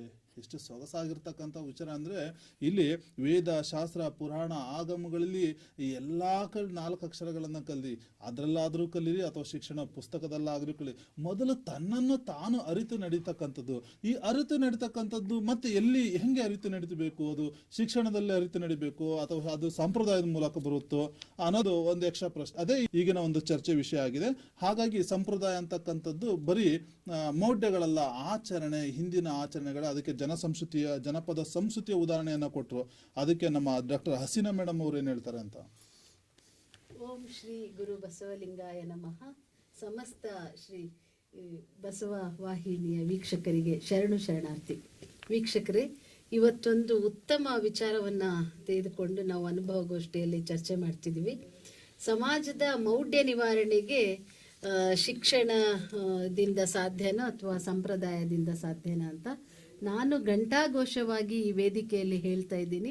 ಇವತ್ತಿನ ಸಮಾಜದಲ್ಲಿರುವಂತಹ ಮೌಢ್ಯತೆಯ ನಿವಾರಣೆಗೆ ಶಿಕ್ಷಣದಿಂದ ಮಾತ್ರ ಸಾಧ್ಯ. ಯಾವುದೇ ಸಂಪ್ರದಾಯಗಳಿಂದ, ಹಿಂದಿಂದ ಬಂದಂತಹ ಗೊಡ್ಡು ಸಂಪ್ರದಾಯಗಳಿಂದ ಯಾವುದೂ ಕೂಡ ಮೌಢ್ಯ ನಿವಾರಣೆ ಸಾಧ್ಯ ಇಲ್ಲ ಅಂತ ಘಂಟಾಘೋಷವಾಗಿ ಹೇಳ್ತೀನಿ. ಯಾಕೆ ಅಂತಂದರೆ, ಇದೇ ಥರದ ಒಂದು ಏನು ನನ್ನ ಎದುರಾಳಿ ಮಿತ್ರರು ಇದ್ದಾರೋ ಅದೇ ತರಹದ ಮನಸ್ಥಿತಿಯವರು ಹಿಂದೆನೂ ಇದ್ದರು. ಏನಂತಂದರೆ, ಪ್ರಾಚೀನ ಕಾಲದಲ್ಲೆಲ್ಲ ಭಾರತದಲ್ಲಿ ಸಂಪ್ರದಾಯ ಮುಖ್ಯ, ಸಂಪ್ರದಾಯದಿಂದನೇ ಎಲ್ಲದೂ ನಡೆಯೋದು ಅಂಥೇಳಿ ಆ ಸಂಪ್ರದಾಯವನ್ನ ಇಟ್ಕೊಂಡು ಗೊಡ್ಡು ಮೌಢ್ಯಗಳನ್ನ ಇವತ್ತಿಗೂ ಮುಂದುವರಿಸ್ಕೊಂಡು ಹೋಗಿದ್ದಾರೆ. ಅದನ್ನ ಶಿಕ್ಷಣ ಯಾವಾಗ ಶಿಕ್ಷಣದ ಕ್ರಾಂತಿ ಆಯಿತು ಅದರಿಂದ ಎಲ್ಲ ಮೌಢ್ಯಗಳ ನಿವಾರಣೆ ಆಗ್ತಾ ಬಂತು, ಇನ್ನೂ ಇದೆ. ಯಾಕೆ ಅಂತಂದ್ರೆ ಇವತ್ತು ಈ ಸಂಪ್ರದಾಯ ಮತ್ತು ಶಿಕ್ಷಣ, ಮೌಢ್ಯ ಮತ್ತು ಸಂಪ್ರದಾಯ ಅನ್ನೋದು ಒಂದೇ ನಾಣ್ಯದ ಎರಡು ಮುಖಗಳಿದ್ದಂತೆ. ಇದನ್ನ ಎಷ್ಟು ನಾವು ನಿವಾರಣೆಗೆ ಪ್ರಯತ್ನ ಪಟ್ಟರು ಮತ್ತೆ ಅದನ್ನ ಸಂಪ್ರದಾಯದ ಹೆಸರಲ್ಲಿ ಇಟ್ಕೊಂಡು ನೇತಾಡ್ತಿದ್ದಾರೆ ನಮ್ಮ ಜನ. ಇವತ್ತು ನಾವು ಶಿಕ್ಷಣದ ಮುಖಾಂತರವಾಗಿ ಸಮಾಜದಲ್ಲಿರುವಂತಹ ಅನೇಕ ಅನಿಷ್ಟ ಪದ್ಧತಿಗಳನ್ನು ತೊಡೆದು ಹಾಕಬೇಕು ಅಂಥೇಳಿ ಪ್ರಯತ್ನ ಪಡ್ತಿದ್ದೀವಿ. ಆದರೂ ಕೂಡ ಅದು ನಮ್ಮ ಭಾರತೀಯ ಸಂಸ್ಕೃತಿ ಅಂಥೇಳಿ ಅದನ್ನು ಮುಂದುವರಿಸ್ಕೊಂಡು ಹೋಗ್ತಿದ್ದಾರೆ. ಆದರೆ ಈ ಮುಂದುವರಿಕೆ ಸಲ್ಲದು. ಯಾಕೆ ಅಂತಂದರೆ ಶಿಕ್ಷಣದ ವಿಚಾರ ಏನು, ಶಿಕ್ಷಣ ಅಂದ್ರೆ ಏನು, ಶಿಕ್ಷಣವನ್ನು ಪಡ್ಕೊಂಡ ನಂತರ ಮನುಷ್ಯ ಆ ರೀತಿಯಾದಂತಹ ಕಲ್ಮಶಗಳನ್ನೆಲ್ಲ ಹೊಡೆದಾಕ್ಬೇಕು. ಅದನ್ನ ತೊಡೆದೇ ಹಾಕಿಲ್ಲ ಅಂದ್ರೆ ಮನುಷ್ಯ ಶಿಕ್ಷಣ ಪಡೆದು ಏನು ಪ್ರಯೋಜನ? ಇವತ್ತು ಭಾರತದಲ್ಲಿ ಹಿಂದಿನಿಂದಲೂ ಬಹಳ ಸಂಪ್ರದಾಯ ಇದ್ದಂತಹ ನಮ್ಮ ದೇಶದಲ್ಲಿ ಅನೇಕ ಜನ ಸಾಮಾಜಿಕ ಧಾರ್ಮಿಕ ಚಳುವಳಿಗಾರರು ಭಾರತಕ್ಕೆ ಬಂದರು. ಮೊದಲಿಗೆ ನಾನು ರಾಜಾರಾಮ್ ಮೋಹನ್ ರಾಯರನ್ನ ಇಲ್ಲಿ ನೆನ್ಪು ಮಾಡ್ಕೊಳಕ್ಕೆ ಇಷ್ಟಪಡ್ತೀನಿ. ಯಾಕೆ ಅಂತಂದ್ರೆ ಇದೇ ತರಹದ ಮನಸ್ಥಿತಿ ಏನಂತಂದ್ರೆ ಭಾರತದಲ್ಲಿ ಸಂಪ್ರದಾಯ ಇರಬೇಕು, ಮೌಢ್ಯಗಳ ಆಚರಣೆ ಸಂಪ್ರದಾಯದ ಹೆಸರಲ್ಲಿ ಮಾಡ್ತಾ ಇದ್ರು. ಇವತ್ತು ಕೂಡ ಇದೆ. ಏನಂತಂದ್ರೆ ಹೀಗೆ ಇರಬೇಕು, ಹೆಣ್ಮಕ್ಳು ಹೀಗೆ ಇರಬೇಕು, ಸಮಾಜ ಹೀಗೆ ಇರಬೇಕು, ಇದೇ ತರಹದ ಪದ್ಧತಿ ಇರಬೇಕು. ಅದರಲ್ಲೂ ಸ್ತ್ರೀ ಕುಲಕ್ಕೆ ನಮ್ಮ ಭಾರತದಲ್ಲಿ ಸಂಪ್ರದಾಯದ ಹೆಸರಲ್ಲಿ ಮಾಡ್ತಿರುವಂತಹ ಪದ್ಧತಿಗಳನ್ನೆಲ್ಲ ನೋಡಿದ್ರೆ ಅದು ಮೌಢ್ಯನೇ. ಯಾವುದು ಕೂಡ ಅದರಲ್ಲಿ ಒಳ್ಳೆಯ ಅಂಶಗಳಿಲ್ಲ. ಯಾಕಂತಂದ್ರೆ ಸಂಪ್ರದಾಯದ ಹೆಸರಿನಲ್ಲಿ ಸ್ತ್ರೀಯರ ಒಂದು ಇದು ಶೋಷಣೆ ಆಗ್ತಾ ಇದೆ ಇವತ್ತು. ಅದಕ್ಕೆ ಶಿಕ್ಷಣದ ಮುಖಾಂತರವಾಗಿ ಇದನ್ನೆಲ್ಲ ಹೊಡೆದಾಕುವಂತಹ ಪ್ರಯತ್ನವನ್ನ ಸಾಮಾಜಿಕ ಧಾರ್ಮಿಕ ಚಳುವಳಿಗಾರರು ಭಾರತದಲ್ಲಿ ಮಾಡಿದ್ರು. ರಾಜಾರಾಮ್ ಮೋಹನ್ ರಾಯರು ಬ್ರಹ್ಮ ಸಮಾಜ ಅಂಥೇಳಿ ಅದನ್ನ ಹುಟ್ಟಾಕೋದ್ರ ಮುಖಾಂತರವಾಗಿ ಭಾರತದಲ್ಲಿರುವಂತಹ ಈ ತರಹದ ಗೊಡ್ಡು ಸಂಪ್ರದಾಯಗಳು, ಮೌಢ್ಯದ ಆಚರಣೆಗಳನ್ನೆಲ್ಲ ತೆಗೆದು ಹಾಕಕ್ಕೆ ಒಂದು ಪ್ರಯತ್ನವನ್ನ ಪಟ್ಟರು. ಅದರ ನಂತರ ಬಹಳಷ್ಟು ಜನ ಸಮಾಜ ಸುಧಾರಕರು ಅಂತ ಬಂದರು. ಹಿಂದೆ ನೋಡ್ರಿ, ಪೂಜೆಯ ಆಚರಣೆಯ ಮೇಲೆ, ಧರ್ಮದ ಆಚರಣೆಯ ಮೇಲೆ, ಸಂಪ್ರದಾಯದ ಆಚರಣೆ ಜೊತೆಗೆ ಭಾರತದಲ್ಲಿ ಈ ಥರದ್ದೊಂದು ಸಮಾಜದಲ್ಲಿ ಮೌಢ್ಯತೆಯನ್ನು ಇಟ್ಕೊಂಡಿದ್ರು. ಶಿಕ್ಷಣ ಕ್ರಾಂತಿಯ ಮುಖಾಂತರವಾಗಿ ಈ ಮೌಢ್ಯತೆಯನ್ನು ಹೋಗಲಾಡಿಸಲಾಯಿತು. ಅದು ಯಾವುದೇ ಕೂಡ ನಮ್ಮ ಭಾರತದಲ್ಲಿ ಮೌಢ್ಯ ಏನಾದರೂ ಹೋಗಲಾಡಿಸ್ಬೇಕು ಅಂತಂದ್ರೆ ಅದರಲ್ಲಿ ಶಿಕ್ಷಣದ ರೀತಿಯಲ್ಲಿ ಮಾತ್ರ ಸಾಧ್ಯ. ಯಾವುದೇ ರೀತಿಯಾದಂತಹ ಸಂಪ್ರದಾಯಗಳಿಂದ ಸಾಧ್ಯ ಇಲ್ಲ ಅಂಥೇಳಿ ಹೇಳಕ್ ಇಷ್ಟಪಡ್ತೀನಿ. ಇಲ್ಲಿ ಮುಖ್ಯವಾಗಿ ಶಿಕ್ಷಣದಲ್ಲಿ ನಿಮ್ಮ ಚರ್ಚೆಯನ್ನು ನೋಡ್ತಾ ಇದ್ರೆ ಎರಡು ವಾದಗಳನ್ನ ಗುರುತಿಸಬಹುದು. ಒಂದು ಆಧುನಿಕ ಶಿಕ್ಷಣ ಪದ್ಧತಿಯ ಬಗ್ಗೆ ಇವರು ವಾದ ಮಾಡ್ತಿದ್ರೆ, ಇನ್ನೊಂದು ಸಾಂಪ್ರದಾಯಿಕ ಶಿಕ್ಷಣ ಪದ್ಧತಿಗಳ ಬಗ್ಗೆ. ಈ ಆಧುನಿಕ ಶಿಕ್ಷಣ ಪದ್ಧತಿಗಳು ಎಷ್ಟೇ ಉನ್ನತವಾಗಿ ಬೆಳೆದ್ರೂ ಕೂಡ ಅಲ್ಲಲ್ಲಿ ಸಾಂಪ್ರದಾಯಿಕ ಶಿಕ್ಷಣ ಪದ್ಧತಿಗಳು ಕೂಡ ಇನ್ನೂ ಇವೆ. ಮದ್ರಸಾ ಶಿಕ್ಷಣ ಸಂಪ್ರದಾಯ ಅದೇ ಸಾಂಪ್ರದಾಯಿಕ ಅಂತಂದ್ರೆ ಸಂಪ್ರದಾಯ ಆಧಾರಿತವಾಗಿರ್ತಕ್ಕಂಥ ಅದೇ ಸಂಪ್ರದಾಯ ಆಧಾರಿತವಾಗಿರ್ತಕ್ಕಂಥ ಶಿಕ್ಷಣ ಕೇಂದ್ರಗಳು ಇವತ್ತು ಕೂಡ ಇವೆ. ಗುರುಕುಲ ಪದ್ಧತಿ ಅಂತಕ್ಕಂಥದ್ದು ಕೂಡ ಕೆಲವು ಕಡೆ ಇದೆ, ಮದರಸಾ ಶಿಕ್ಷಣ ಪದ್ಧತಿ ಇದೆ, ಧಾರ್ಮಿಕ ಬೋಧನಾ ಕೇಂದ್ರ ಇದೆ, ವಸತಿಗಳಿವೆ, ಚೈತ್ಯಾಲಯಗಳಿದೆ, ಮಿಷನರಿ ಚರ್ಚ್ಗಳಿವೆ. ಇವೆಲ್ಲವೂ ಎಲ್ಲ ಒಂದ್ ಕಡೆ ತಮ್ಮ ತಮ್ಮ ಧರ್ಮದ ಒಂದು ಸಂಪ್ರದಾಯಗಳನ್ನ ಬೋಧಿಸುವುದರ ಮೂಲಕ ಈ ಸಮಾಜದ ಅಸ್ವಾಸ್ಥ್ಯವನ್ನು ಕೆಡಿಸ್ತಿದೆಯೋ ಅಂತಕ್ಕಂಥ ಒಂದು ಭಾವನೆನೂ ಕೂಡ ಬರುತ್ತೆ. ಅದಕ್ಕೆ ಮತ್ತೆ ಆಧುನಿಕ ಇಂಥ ಒಂದು ಅಸ್ವಾಸ್ಥ್ಯವನ್ನ ಕೆಡಿಸ್ತಕ್ಕಂಥ ಈ ಸಾಂಪ್ರದಾಯಿಕ ಶಿಕ್ಷಣದಲ್ಲಿ ಮತ್ತೆ ಆಧುನಿಕ ಶಿಕ್ಷಣಕ್ಕೆ ಬನ್ನಿ ಅಂತಕ್ಕಂಥ ವಾದಕ್ಕೆ ಸತೀಶ್ ಅವರು ಏನ್ ಹೇಳ್ತಾರೆ ಅಂತ. ಸರ್, ನನ್ನ ಎದುರಾಳಿ ಮಿತ್ರರ ಇಬ್ಬರನ್ನ ವಾದವನ್ನ ನೋಡಿದಾಗ ನನಗೆ ಏನು ಅನಿಸ್ತಾ ಇದೆ ಅಂದ್ರೆ ಎಷ್ಟು ಅಸಮಂಜಸವಾಗಿ ಅವ್ರು ಮಾತಾಡ್ತಾ ಇದ್ದಾರೆ ಅನ್ಸ್ತಾರೆ. ಯಾಕೆ ಅಂತಂದ್ರೆ ಮೊದಲನೇದಾಗಿ ಇಬ್ರು ಹೇಳಿರ್ತಕ್ಕಂಥ ವಿಚಾರ, ಇವರು ಮೊದಲೇ ಹೇಳಿದ್ರು ಮೌಢ್ಯ ಮತ್ತು ಸಂಪ್ರದಾಯ ಎರಡು ಒಂದೇ ಅಂತ ಲೆಕ್ಕಕ್ಕೆ ಹೇಳಿದ್ರು. ಸಂಪ್ರದಾಯಗಳು ಮೌಢ್ಯವನ್ನು ಆಧರಿಸವಾಗಿದ್ದಾವೆ ಅಂತ ಹೇಳಿದ್ರು ಅವರು. ಅದನ್ನೇ ಅವರು ಉನ್ನತೀಕರಿಸ್ಕೊಂಡು ಹೋದರು. ಇಲ್ಲಿ ಮೌಢ್ಯ ಅಂತ ಅಂದ್ಕೂಡ್ಲೆ ಸತಿ ಸಾಗವನ ಪದ್ಧತಿ, ಗಂಡ ಸತ್ ಕೂಡಲೇ ಹೆಂಡತಿ ನೀನು ಹಾರು ಅಂತ ಹೇಳಿದ್ರೆ ಅದ್ರ ಮೌಢ್ಯ ಆಯ್ತಾ. ಇನ್ನೊಂದು ಮನೆಯಲ್ಲಿ ಇರ್ತಕ್ಕಂಥ ಹಿರಿಯರು ಬಂದಾಗ ಅದು ಬಿಡಿ, ಈ ತರದ ಯಾವ್ದಾದ್ರು ಮೌಢ್ಯವನ್ನು ಆಚರಣೆ ಮಾಡ್ತಾ ಇದ್ರೆ ಅಥವಾ ವರದಕ್ಷಿಣೆ ಪದ್ಧತಿ ಸಮೇತ ಏನೋ ಆಚರಣೆ ಸ್ತ್ರೀಯರ ಅಸಮಾನತೆ ಬಗ್ಗೆ ಮಾತಾಡ್ತಿದ್ರೆ ಅದೆಲ್ಲ ಮೌಢ್ಯ ಅಂತ ಹೇಳಿದೆ. ಅದ್ರ ಮೌಢ್ಯ ಅಂತ ಹೇಳ್ತೀನಿ ನಾನು. ಇಲ್ಲಿ ಒಂದು ಹೇಳಿದೆ, ನಾನು ಯಾವ್ದು ಹೇಳಿದೆ, ಅದೇ ಮೌಢ್ಯನೇ ನಾವು ಹೇಳ್ತಿರೋ ಅಲ್ಲಲ್ಲ, ಶಿಕ್ಷಣದಿಂದ ಯಾವುದೇ ಹೋಗಲಾಡಿಸಿ ಅಂತ. ಸಂಪ್ರದಾಯಗಳು ಮೌಢ್ಯವನ್ನು ಆಧರಿಸಿಲ್ಲ. ಇದು ಸ್ಪಷ್ಟವಾಗಿ ಘಂಟಾಘೋಷವಾಗಿ ನಾನು ಹೇಳ್ತಕ್ಕಂಥ ಒಂದು ಮಾತು. ಯಾವುದೇ ಸಂಪ್ರದಾಯಗಳು ಮೌಢ್ಯವನ್ನು ಆಧರಿಸಿಲ್ಲ. ಮೌಢ್ಯಗಳೇ ಬೇರೆ, ಸಂಪ್ರದಾಯಗಳೇ ಬೇರೆ. ನೀವು ಅದನ್ನು ದಿಟ್ಟವಾಗಿ ಕರೆಕ್ಟಾಗಿ ತಿಳ್ಕೊಳ್ಳಿ. ಮೌಢ್ಯ ಅಂತ ಯಾಕಲ್ಲ, ಸಂಪ್ರದಾಯ ಮತ್ತು ಮೌಢ್ಯ ಎರಡು ಎಲ್ಲಿ ಸಿಂಕ್ ಮಾಡ್ತೀರಾ ನೀವು? ಮನೆಯಲ್ಲಿ ಬಂದರೆ ಯಾರಾದರೂ ಹಿರಿಯರು ಬಂದರೆ ಕೂತ್ಕೊಳ್ಳಿ ಅಂತ ಹೇಳ್ತಾರೆ, ಮೌಢ್ಯನ? ಅದ್ರ ಮೌಢ್ಯ ಬೇಸಿರ್ತದಂತ ಸಂಪ್ರದಾಯನ? ನೆಲದ ಮೇಲೆ ಕೂತ್ಕೊಂಡು ಮಣೆ ಹಾಕೊಂಡು ಕೂತ್ಕೊಂಡು ಸಂಪ್ರದಾಯಬದ್ಧವಾಗಿ ಊಟ ಮಾಡು ಅಂತ ಹೇಳಿದ್ರೆ ಅದು ಮೌಢ್ಯನ? ಯಾವುದು ಮೌಢ್ಯ ಗೊತ್ತೇನ್ರಿ ಮೇಡಮ್? ನಮ್ಮ ಮನೇಲಿ ಪೂಜೆ ಮಾಡ್ತಾ ಇದ್ದೀವಿ, ನಮ್ಮ ತಂದೆ ಹೋಗಿ ಬೆಕ್ಕು ಕಟ್ಟಾಕು ಅಂತ ಹೇಳಿದ್ರೆ ಅದು ಮೌಢ್ಯ. ನಾನು ಅದ್ರ ಬಗ್ಗೆ ಹೇಳ್ತಾ ಇಲ್ಲ ಇಲ್ಲಿ. ಮೌಢ್ಯನೇ ಬೇರೆ, ಸಂಪ್ರದಾಯನೇ ಬೇರೆ. ನಮ್ಮ ಭಾರತೀಯ ಸಂಸ್ಕೃತಿಯನ್ನು ಉಳಿಸ್ಬೇಕು, ಬೆಳೆಸಬೇಕು ಅಂತಂದ್ರೆ ನಮ್ಮ ಮಕ್ಕಳಿಗೆ ಒಳ್ಳೆಯ ಶಿಕ್ಷಣ, ಒಳ್ಳೆಯ ಒಂದು ರೀತಿ ರಿವಾಜುಗಳನ್ನ, ಶಿಕ್ಷಣ ಅಲ್ಲ, ಶಿಕ್ಷಣವನ್ನು ಕೊಡೋದ್ರ ಜೊತೆಗೆ ಒಳ್ಳೆ ಸಂಪ್ರದಾಯಬದ್ಧವಾಗಿ ಬೆಳೆಸಬೇಕು ಅಂತಂದ್ರೆ ನಮ್ಮ ಸಂಸ್ಕೃತಿನ ಕಲಿಸ್ಬೇಕು. ಸಂಪ್ರದಾಯನೂ ಕೂಡ ಒಂದು ಶಿಕ್ಷಣ. ನಮ್ಮ ಶಿಕ್ಷಣ ಇಲ್ಲದೆ ಸಂಪ್ರದಾಯ ಕೂಡ ಕಲಿಸಕ್ಕಾಗಲ್ಲ. ನಮ್ಮ ಸಂಸ್ಕೃತಿಯನ್ನ ಕಲಿಸ್ಬೇಕು ಅಂತಂದ್ರೆ ನಮ್ಮ ಸಂಪ್ರದಾಯಬದ್ಧವಾಗಿ ಅವ್ರಿಗೆ ಬೆಳೆಸಬೇಕು. ಈಗ ನಿಮ್ಮ ಶಿಕ್ಷಣ, ಈಗ ಎದುರುಗಡೆ ಕೂತ್ಕೊಂಡಿರ್ತಕ್ಕಂಥ ನಮ್ಮ ಹಸೀನಾ ಮೇಡಮ್ ಅವರು, ಅವ್ರದ್ದೇ ಒಂದು ಉದಾಹರಣೆ ಕೊಡ್ತೀನಿ ಅವಾಗ ನಾನು. ಅವ್ರ ಮಕ್ಕಳಿಗೆ ಅರಿವಿ ಕಲಿಯಕ್ಕೆ ಕಳಿಸ್ತಾರ. ಅವರು ಬಾಲ್ಯದಾಗ ಕಳಿಸಿಲ್ಲ ನೀವು? ಯಾಕೆ ಕಳಿಸಿದ್ರಿ? ಅದು ಅದ್ರ ಶಿಕ್ಷಣನ ನಿಮ್ಮ ಸಂಪ್ರದಾಯವನ್ನ ಅವರು ಅಳವಡಿಸ್ಕೋಬೇಕು ಅಂತ ಕಳಿಸಿದ್ದು. ಆಮೇಲೆ ಇಲ್ಲಿ ಕೂತ್ಕೊಂಡಿದ್ದಾರೆ, ಕಾರ್ಯಕ್ರಮದಲ್ಲಿ ಕೂತ್ಕೊಂಡಿದ್ದಾರೆ ಅವರು. ಕಾರ್ಯಕ್ರಮದಲ್ಲಿ ಕೂತ್ಕೊಂಡಿದ್ದಾರೆ. ಒಳ್ಳೆ ಜೀನ್ಸು ಅಥವಾ ಇನ್ನೊಂದೇನೋ ಪ್ಯಾಂಟ್ ಹಾಕೊಂಡು ಕೂತ್ಬೋದಾಯ್ತು ಅವರು. ಯಾಕೆ ಕೂತ್ಕೊಂಡಿಲ್ಲ? ಅವರು ಮೈ ತುಂಬ ಸೀರೆ ಉಡ್ಕೊಂಡು ಲಕ್ಷಣವಾಗಿ ಹೂವು ಮಾಡ್ಕೊಂಡು ಕೂತ್ಕೊಂಡಿದ್ದಾರೆ. ಅದು ನಮ್ಮ ಸಂಪ್ರದಾಯ ಸ್ವಾಮಿ. ಅದು ಅವರ ಘನತೆ ಗೌರವನ ಹೆಚ್ಚುತ್ತೆ. ಅದೇ ಜೀನ್ಸ್ ಪ್ಯಾಂಟ್ ಹಾಕೊಂಡು ಕೂತ್ಕೊಂಡಿದ್ರೆ ಅವ್ರ ಘನತೆ ಬರ್ತಿತ್ತಾ? ಅವ್ರ ವಿದ್ಯೆ ತೊಗೊಂಡಿದ್ದಕ್ಕೂ ಕೂಡ ಬೆಲೆ ಇರ್ತಿರ್ಲಿಲ್ಲ ಅಲ್ಲಿ. ಸೊ ಹಾಗಾಗಿ ಒಂದು ಮಾತನ್ನು ಹೇಳ್ತೀನಿ, ನಮ್ಮ ಭಾರತೀಯ ಹಿಂದೂ ಸಂಸ್ಕೃತಿಯಲ್ಲಿ ಒಂದು ಮಾತಿದೆ. ಇವತ್ತು ಯಾವುದೋ ದಸರಾ ಹಬ್ಬ ಇರ್ಬೋದು, ದೀಪಾವಳಿ ಹಬ್ಬ ಇರ್ಬೋದು, ಗಣಪತಿ ಹಬ್ಬ ಇರ್ಬೋದು, ಮನೆಯಲ್ಲಿ ಎಷ್ಟು ಓದಿರ್ತಕ್ಕಂಥ ಸೊಸೆ ಇದ್ರು ಕೂಡ, ಹೆಣ್ಮಕ್ಳಿದ್ರು, ಏನಾದ್ರು ಜೀನ್ಸು ಪ್ಯಾಂಟು ಲೆಗ್ಗಿಂಗ್ಸ್ ಹಾಕೊಂಡು ನಿಂತ್ಕೊಂಡ್ರೆ ಪೂಜೆ ಮಾಡ್ಬೇಕಾದ್ರೆ ಶಿಸ್ತಾಗಿ ಅತ್ತೆ ಆದವಳು ಹೇಳ್ತಾರೆ, ತಾಯಿ ಆದವಳು ಹೇಳ್ತಾಳೆ, ಲಕ್ಷಣವಾಗಿ ಹೋಗಿ ಸೀರೆ ಉಟ್ಕೊಂಬಾರಮ್ಮ ಅಂತ. ಅದು ನಮ್ಮ ಸಂಸ್ಕೃತಿ, ಅದು ನಮ್ಮ ಸಂಪ್ರದಾಯ.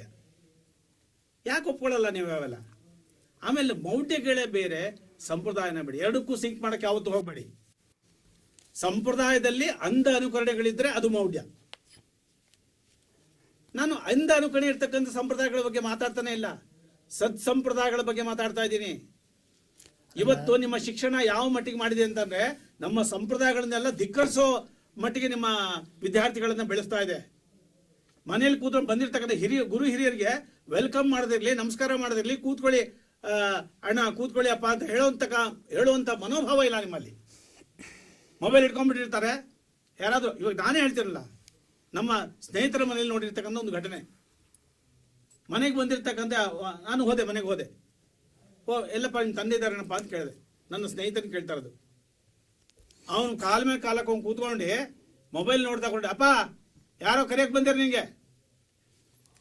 ದೊಡ್ಡವ್ರು ಬಂದಿದ್ದಾರೆ, ಓದಿದ್ದಾನೆ, ಡಬಲ್ ಡಿಗ್ರಿ ಮಾಡಿದ್ದಾನೆ, ಏನು ಪ್ರಯೋಜನ ಆಯಿತು? ನಿಮ್ಮ ಶಿಕ್ಷಣ ಅವರಿಗೆ ನಮ್ಮ ಸಂಪ್ರದಾಯವನ್ನು ಕಲಿಸ್ತೇನ್ರಿ? ಮೌಢ್ಯವನ್ನ ನಿವಾರಣೆ ಮಾಡಕ್ಕೆ ಬೆಳೆಸ್ತೇನ್ರಿ ಅವರಿಗೆ?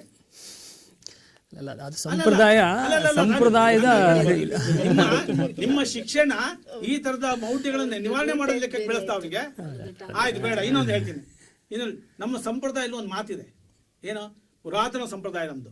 ಏನೋ ಮನೆಯಿಂದ ಹೊರಗೆ ಹೋಗ್ಬೇಕಾದ್ರೆ ಒಂದು ಮೊಸರು ಸಕ್ಕರೆಯನ್ನು ತಿಂದು ಕಳಿಸ್ತಾ ಇದ್ರು ನಮ್ಮ ತಾಯಿ ಮೊದಲೇ. ಅಂದರೆ ಬಿಸಿಲಿಗೆ ಹೋದಾಗ ಈ ಮೊಸರು ಸಕ್ಕರೆಯನ್ನು ತಿಂದು ಹೋದರೆ ಒಂದು ಗ್ಲೂಕೋಸ್, ಒಂದು ಎನರ್ಜಿ ಸಿಗುತ್ತೆ, ನಾವು ಹೋಗ್ತಕ್ಕಂಥ ಕೆಲಸದಲ್ಲಿ ಯಶಸ್ವಿ ಆಗುತ್ತೆ ಅಂತ. ಇಂಥ ಸಂಪ್ರದಾಯಗಳು ನಮ್ಮಲ್ಲಿದ್ವು. ಇವತ್ತು ಸಕ್ಕರೆ ಮೊಸರನ್ನ ಕೊಡೋದಿರಲಿ, ಮನೆಗೆ ಬಂದರೆ ನೀರು ಕೊಡಿಸಲ್ಲ ಸ್ವಾಮಿ ನಿಮ್ಮ ಶಿಕ್ಷಣ. ಅಷ್ಟು ರೀತಿಯಲ್ಲಿ ನಮ್ಮ ಸಂಪ್ರದಾಯಗಳನ್ನು ಧಿಕ್ಕರಿಸಿದೆ. ಈ ನಮ್ಮ ಸಂಪ್ರದಾಯಬದ್ಧವಾಗಿ ನಮ್ಮ ಮೌಢ್ಯಗಳನ್ನು ನಿವಾರಣೆ ಮಾಡ್ಬೋದು ಅಂತಂದರೆ ಇನ್ನೊಂದು ಉದಾಹರಣೆ ಕೊಡ್ತೀನಿ. ಇವತ್ತು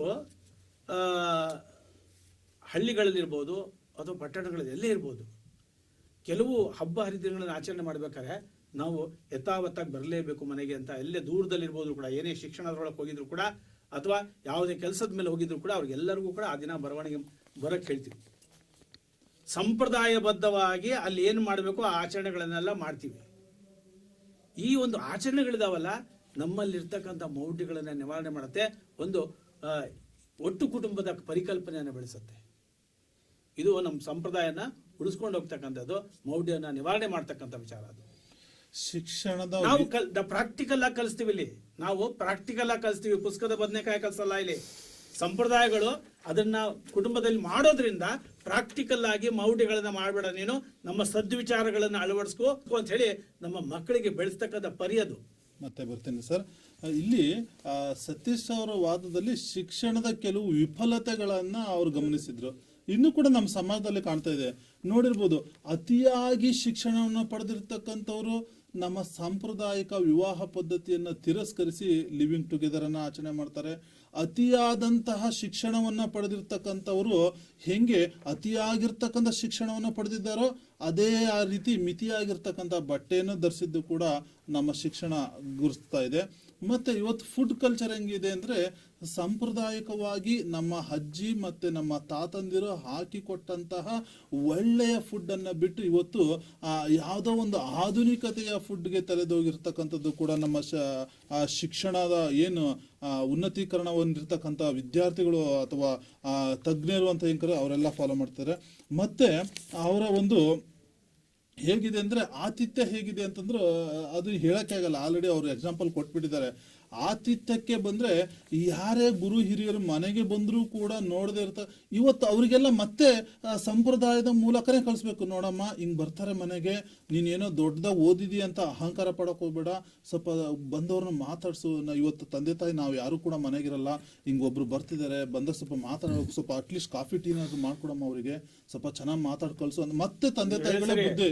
ಯಾವ ಮಟ್ಟಿಗೆ ಹೋಗಿದೆ ಅಂತಂದ್ರೆ, ಬಂದವ್ರ ಹತ್ರ ನೀನು ಸಂಪ್ರದಾಯಬದ್ಧವಾಗಿ ನಿಂತ್ಕೊಂಡು ನಡ್ಕೊಂಡು ನಮ್ಮ ಮರ್ಯಾದೆ ಉಳಿಸುವಂತ ರಿಕ್ವೆಸ್ಟ್ ಮಾಡೋಂಗಾಗಿದೆ. ತಂದೆ ತಾಯಿಗಳು ಹೇಳು ಹೋಗ್ತಕ್ಕಂಥ ಒಂದು ಇವೆಲ್ಲ ಕೂಡ ಗುರುತಿರ್ತಕ್ಕಂಥದ್ದು. ಇಷ್ಟೆಲ್ಲ ನಡುವೆಯೂ ಕೂಡ ಎಲ್ಲೋ ಒಂದ್ ಕಡೆ ಮತ್ತೆ ಸಂಪ್ರದಾಯ ಶಿಕ್ಷಣಕ್ಕೆ ಎಲ್ಲೋ ಮಹತ್ವ ಬರ್ತಾ ಇದೆಯೇನೋ ಅಂತ ಅನಿಸುತ್ತೆ. ಯಾಕಂದ್ರೆ ವಿಫಲತೆಯ ಒಂದು ಕಾರಣದಿಂದ. ಆದ್ರೂ ಕೂಡ ಶಿಕ್ಷಣದ ಆಧುನಿಕ ಶಿಕ್ಷಣದ ಒಂದು ಬಗ್ಗೆ ಸಂಪೂರ್ಣವಾಗಿ ಅದನ್ನು ತಿರಸ್ಕಾರ ಮಾಡೋ ಹಾಗಿಲ್ಲ. ಮಾಡಿದ್ರೆ ಮತ್ತೆ ಶಿಕ್ಷಣದ ಸಫಲತೆನೇ ಇದೆ, ಮೂಲೋದ್ದೇಶನೇ ಇದೆ. ಒಂದು ಒಳ್ಳೆಯ ಗುರಿಯೆಡೆಗೆ, ಒಂದು ಒಳ್ಳೆಯ ನೀತಿಯೊಳಗೆ, ಒಳ್ಳೆಯ ಮೌಲ್ಯದೊಂದಿಗೆ ಸಾಕ್ತಕ್ಕಂಥದ್ದೇ ಆಧುನಿಕ ಶಿಕ್ಷಣದ ಗುರಿಯೂ ಕೂಡ ಆಗಿದೆ. ಹಾಗಿದ್ರೆ ಆಧುನಿಕ ಶಿಕ್ಷಣ ಅಥವಾ ಶಿಕ್ಷಣದ ಮೂಲಕ ಮೌಢ್ಯಗಳನ್ನ ಮತ್ತೆ ನೀವು ಹೇಗೆ ತೊಲಗಿಸ್ತೀರಾ, ಮತ್ತೆ ನಿಮ್ಮ ಅಂಶಗಳೇನು ಅಂತ? ಸರ್, ನನಗೀಗ ಈ ಸಂದರ್ಭದಲ್ಲಿ ಸಿದ್ದಯ್ಯ ಪುರಾಣಿಕ ಅವರ ಒಂದು ವಚನ ನೆನಪಾಗ್ತದೆ. ನಾನು ಹುಟ್ಟಿದ ಮೇಲೆ ತಾನೇ ಅರ್ಥಕ್ಕೆ ಶಬ್ದ, ನಾದಕ್ಕೆ ವಾದ್ಯ, ಚಿತ್ರಕ್ಕೆ ಕುಂಚ, ಶಿಲ್ಪಕ್ಕೆ ಉಳಿ, ನಿನಗೆ ಭಕ್ತ ದೊರೆತದು. ಇದು ಸಾಮಾನ್ಯವಾಗಿ ಜ್ಞಾನದ ಆಧಾರದ ಮೇಲೆ ನಿಂತಿರ್ತಕ್ಕಂಥ ಸಿದ್ದಯ್ಯ ಪುರಾಣಿಕರ ಒಂದು ವಚನ. ಸರ್ ಹೇಳಿದ್ರು ಅಂದರೆ ಮೌಢ್ಯತೆ ಬೇರೆ, ಸಂಪ್ರದಾಯ ಬೇರೆ ಅಂತ. ನಾನು ಮೌಢ್ಯತೆ ಸಂಪ್ರದಾಯ ಎರಡು ಒಂದೇ ಅಂತ ಹೇಳ್ತಾ ಇಲ್ಲ. ಮೌಢ್ಯತೆ ಮುಂದುವರೆದ ಭಾಗವೇ ಸಂಪ್ರದಾಯ. ಹೇಳ್ತಿದ್ದೀವಿ ಮೌಢ್ಯತೆನೇ ಬೇರೆ, ಸಂಪ್ರದಾಯನೇ ಬೇರೆ. ಸಂಪ್ರದಾಯಕ್ಕೆ ಉದಾಹರಣೆ ಕೊಡಿ ಸರ್. ಹೇಳಿ ಸರ್. ಸಕ್ಕರೆ ಕೊಡ್ತಕ್ಕಂಥದ್ದು ಗುರು ಹಿರಿಯರಿಗೆ ಗೌರವ ಕೊಡ್ತಕ್ಕಂಥ ಸಂಪ್ರದಾಯ. ಹೌದು. ಈಗ ಒಂದು ನಿಮಿಷ, ಬೆಕ್ಕು ಅಡ್ಡ ಬಂತು ಅಂತ ಹೇಳಿ ಅದು ಮೌಢ್ಯ. ಅದು ಸಂಪ್ರದಾಯನ ಹೋಗ್ಬೇಡ ಅಂತ ಹೇಳಿದ್ರೆ, ಬೆಕ್ಕಡ್ಡ ಬಂದೆ ನೀವು ಹೋಗ್ಬೇಡ ಅಂತ ಹೇಳಿದ್ರೆ ಸಂಪ್ರದಾಯ ನಾವು ಏನ್ ಹೇಳ್ತೇವೆ, ಬೆಕ್ಕಿಗೆ ನಾವು ಅಡ್ಡ ಹೋಗಿದ್ದೇವೋ ಅದು ಅಂತಿರ್ತೇವೆ, ಅದು ನಮ್ಮ ಪ್ರಾಣಿ. ಹೌದು, ಭಾಗ ಅದು ಜೊತೆಗೆ ನಾವು ಮೌಢ್ಯತೆನೂ ಸೇರ್ಕೊಂಡ್ಬಿಟ್ಟಿದೆ. ಅದನ್ನ ಸಂಪ್ರದಾಯ ಅಂತಾನೆ ಹೇಳೋದು. ಅಲ್ಲಲ್ಲ, ಈಗ ಬೆಕ್ಕು ಅಡ್ಡ ಹೋಯ್ತು ಹೋಗ್ಬೇಡ ಅಂತ ಹೇಳುವಂತದ್ದು ಶಿಕ್ಷಣವೋ ಸಂಪ್ರದಾಯವೋ? ನಮ್ಮ ಸತ್ ಸಂಪ್ರದಾಯಗಳ ಪಾಲನೆ ಮಾಡಬೇಕು, ಅಲ್ಲಿ ಮೌಢ್ಯಗಳು ಮಾಡಬಾರ್ದು. ಅಲ್ಲ, ನಾನು ಹೇಳೋದೇನಂದ್ರೆ ಸರ್, ಮೌಢ್ಯದೊಂದಿಗೆ ಸಂಪ್ರದಾಯಗಳೊಂದಿಗೆ ಮೌಢ್ಯಗಳು ಬೆರೆತು ಹೋಗಿವೆ. ಇಲ್ಲಿ ಅದನ್ನು ಡಿಫ್ರೆನ್ಸಿಯೇಷನ್ ಮಾಡೋದು ಬಹಳ ಕಷ್ಟ ಇದೆ. ಈಗ ಉತ್ತರ ಕರ್ನಾಟಕದಲ್ಲಿ ನಮ್ಮಲ್ಲಿ ಒಂದು ಬೆತ್ತಲೆ ಸೇವೆ ನಡೀತದೆ. ಬೆತ್ತಲೆ ಸೇವೆಯನ್ನು ಸಂಪ್ರದಾಯದ ಹೆಸರಿನಲ್ಲಿ ನಾವು ಸಮರ್ಥಿಸ್ಕೊಳ್ತಾ ಇದ್ದೀವಿ. ಇವತ್ತು ಬಹಳಷ್ಟು ಊರಬ್ಬ ನಡೀತಾ ಇದೆ, ಈಗ ಮಾರಮ್ಮನ ಹಬ್ಬಗಳು ನಡೀತದೆ. ಪ್ರಾಣಿ ಬಲಿಯನ್ನು ಸಂಪ್ರದಾಯದ ಹೆಸರಿನಲ್ಲಿ ನಾವು ಇವತ್ತು ಸಮರ್ಥಿಸ್ಕೊಳ್ತಾ ಇದ್ದೀವಿ. ಅದನ್ನ ಮೌಢ್ಯತೆ ಅಂತ ಹೇಳ್ತಿರೋ, ಸಂಪ್ರದಾಯ ಅಂತ ಹೇಳ್ತಿರೋ. ಸತೀಶ್ ಸರ್ಗೆ ಹೇಳಿದ್ರೆ ಅವ್ರು ಹೇಳ್ತಾರೆ ಅದು ಸಂಪ್ರದಾಯ, ಅದು ಮೌಢ್ಯತೆ ಅಂತ ಹೇಳ್ತಾರೆ. ವಾಸ್ತವಿಕ ಅಂಥ ಮೌಢ್ಯತೆಯನ್ನು ಎನ್ಕರೇಜ್ ಮಾಡ್ತಾ ಇರೋದು ಯಾವುದು ಅಂದರೆ ಸಂಪ್ರದಾಯ. ಅರ್ಥ ಆಗ್ತದೆ ಸರ್? ಈಗ ಒಂದು ಹೆಣ್ಣನ್ನು ಶೋಷಣೆ ಮಾಡುವಂಥ ಒಂದು ದೇವದಾಸಿ ಪದ್ಧತಿ ಇರ್ಬೋದು, ಒಂದು ಪ್ರಾಣಿ ಬಲಿಯ ಪದ್ಧತಿ ಇರ್ಬೋದು, ಅದನ್ನ ಯಾವುದರ ಹೆಸರಿನಲ್ಲಿ ಸಮರ್ಥಿಸ್ತಾ ಇದೀವಿ? ಶಿಕ್ಷಣದ ಹೆಸರಿನಲ್ಲಿ ಸಮರ್ಥಿಸ್ತಾ ಇದೀವಿ, ನಾವು ಸಂಪ್ರದಾಯದ ಹೆಸರಿನಲ್ಲಿ ಸಮರ್ಥಿಸ್ತಾ ಇದ್ದೀವಿ. ಅಂದ್ರೆ ನಮ್ಮ ಸಂಪ್ರದಾಯ ಹೇಳ್ಕೊಟ್ಟಿದೆ ಅವತ್ತಿಂದ, ಹಾಗಾಗಿ ಇದನ್ನು ನಾವು ಫಾಲೋ ಮಾಡ್ಕೊಂಡು ಹೋಗ್ತಾ ಇದ್ದೀವಿ. ಈ ಸಂಪ್ರದಾಯದ ಹೆಸರಿನಲ್ಲಿ ಇವತ್ತು ನಾವು ರಾಜಕೀಯ ಶಕ್ತಿಯನ್ನು ಕೂಡ ನಮ್ಮ ಕಂಟ್ರೋಲಲ್ಲಿ ತಗೋತಾ ಇದ್ದೀವಿ ಇವತ್ತು. ಯಾಕಂದ್ರೆ ನಮ್ಮ ಹಿಂದಿನಿಂದ ಬಂದದ್ದು ನಾವು ಫಾಲೋ ಮಾಡ್ತೀವಿ.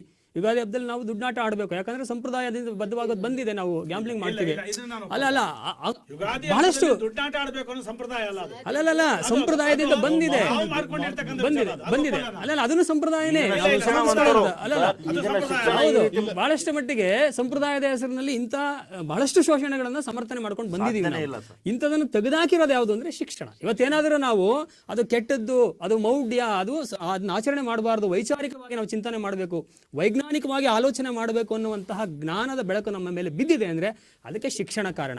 ಹಾಗಾಗಿ ಈ ಮೌಢ್ಯತೆಯನ್ನ ಎನ್ಕರೇಜ್ ಮಾಡ್ತಿರೋದೇ ಸಂಪ್ರದಾಯ. ಹಾಗಾಗಿ ಸಂಪ್ರದಾಯದಿಂದ ನಾವು ಮಡಿತೆ ಹೋಗ್ಲಾಡಿಸ್ಲಿಕ್ಕೆ ಸಾಧ್ಯ ಆಗ್ತದೆ.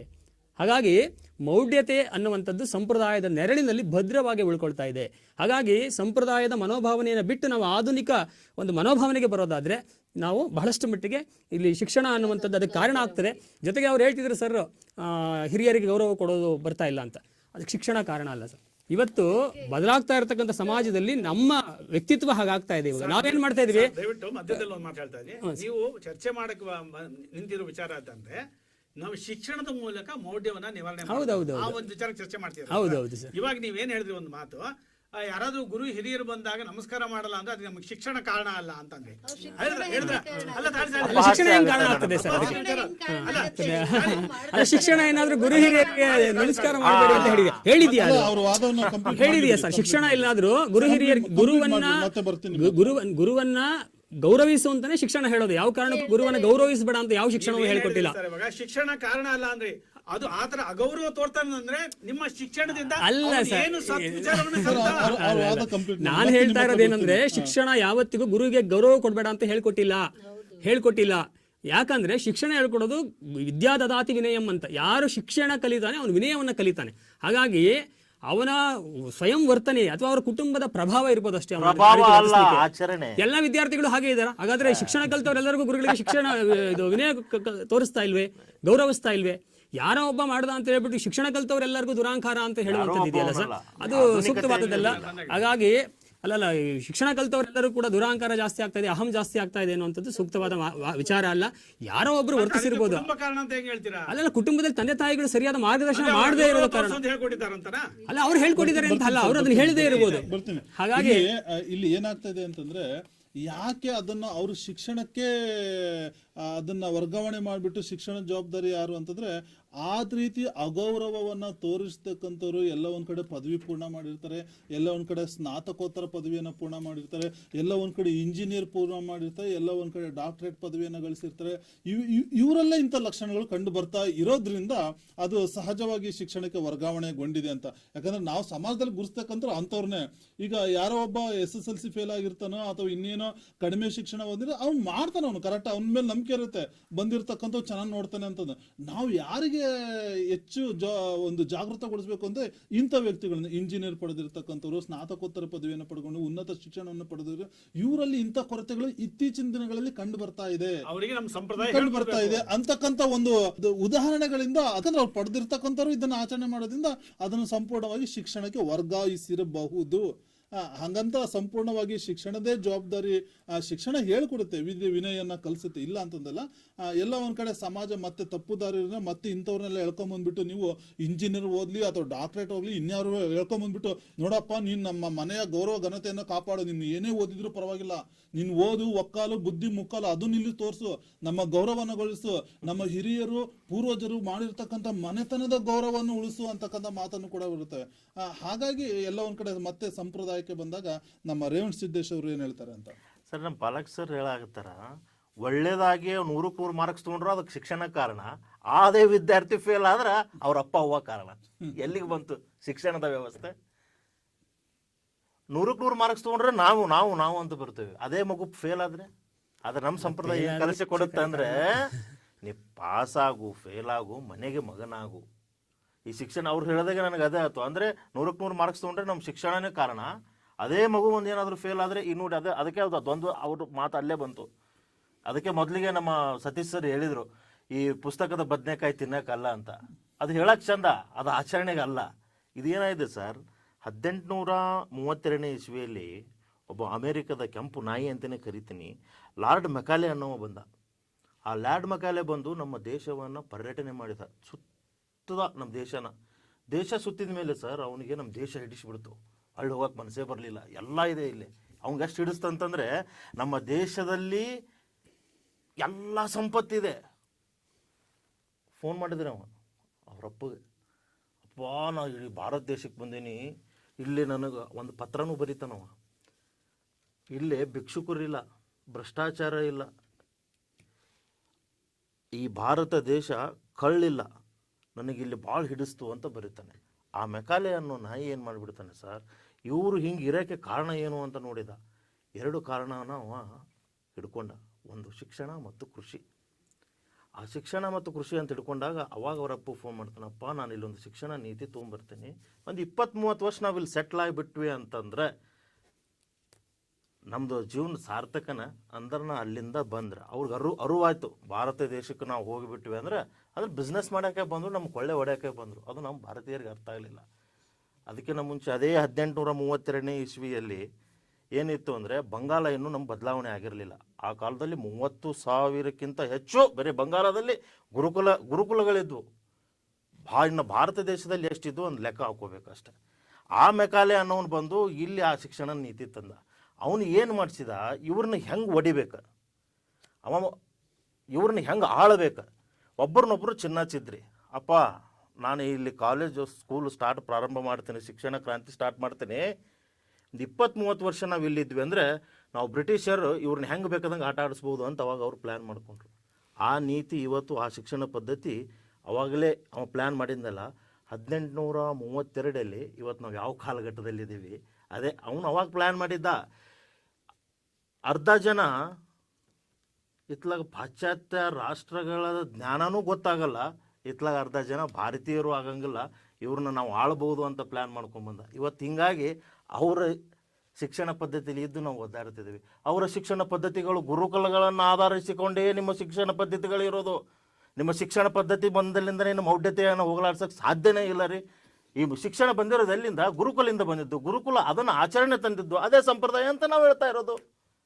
ನಾವು ಶಿಕ್ಷಣದಿಂದಲೇ ನಾವು ಮೌಢ್ಯತೆಯನ್ನು, ನೀವು ಕುರಿ ಕಡಿತೀರಾ, ಕಡಿ ಬಿಡು, ಅದು ದೇವ್ರು ತಿನ್ನುತ್ತಾ, ನಿಮಗೆ ತಿನ್ನಂಗಾಗಿರುತ್ತೆ, ನೀವು ಕಡ್ಕೊತೀರಿ. ಅದನ್ನು ನಾವು ಹೇಳ್ತಿರೋದು ಅದನ್ನೇ. ನಾವು ಮೂಢನಂಬಿಕೆಗೆ ನಮ್ಮ ಸಂಪ್ರದಾಯ ಹೋಲಿಸ್ಬೇಡಿ. ಇವತ್ತು ನಿಮಗೆ ನಿಮ್ಮ ಮನೆಯ ಆಚರಣೆ ಯಾವುದೇ ಧರ್ಮ ಇರಲಿ, ಸರ್ವ ಜನಾಂಗದ ಶಾಂತಿಯ ತೋಟ ನಮ್ಮ ದೇಶ. ನಿಮ್ಮ ಜನಾಂಗಕ್ಕೆ ನಿಮ್ಮ ಏನು ಬೇಕೋ ಅದನ್ನು ನಮ್ಮ ದೇಶ ಮಾಡಿಕೊಳ್ಳುತ್ತೆ, ಅವರವರ ಧರ್ಮಕ್ಕೆ ಸಂಬಂಧಪಟ್ಟಿದ್ದಾಗಿ. ಅದು ಕೂಡ ಸಂಪ್ರದಾಯನೇ. ಈಗ ನಾವು ಹಿಂದೂಗಳು ದೇವರು ಅಂತ ಮೂರ್ತಿ ಕೈ ಮುಗಿತೀವಿ, ಅದು ನಮ್ಮ ನಂಬಿಕೆ.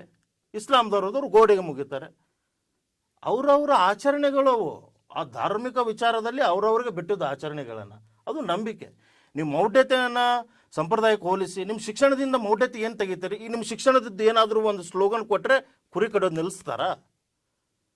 ನಿಮ್ಮ ಶಿಕ್ಷಣ ಆಧಾರ ಎಲ್ಲಿ ನಿಂತಿರೋದು ಅಂದರೆ ಗುರುಕುಲ ಶಿಕ್ಷಣ ಸರ್. ಆ ಗುರುಕುಲ ಶಿಕ್ಷಣವನ್ನು ಇವರು ಮುಂದುವರ್ಸ್ಕೊಂಡು ಬಂದರು. ಅವನು ಬಂದ, ಮೆಕಾಲೆ ಅನ್ನೋರು ಬಂದ, ನಮ್ಮ ಇಂಡಿಯಾದಲ್ಲಿ ಭಾರತದವ್ರನ್ನ ಮಗಾನೆ ಮನಗಿಸಿ ಹೋಗ್ಬಿಟ್ಟ. ಇವತ್ತು ನಾವು ಕಿಚ್ಚಾಡ್ತಾ ಇದ್ದೀವಿ.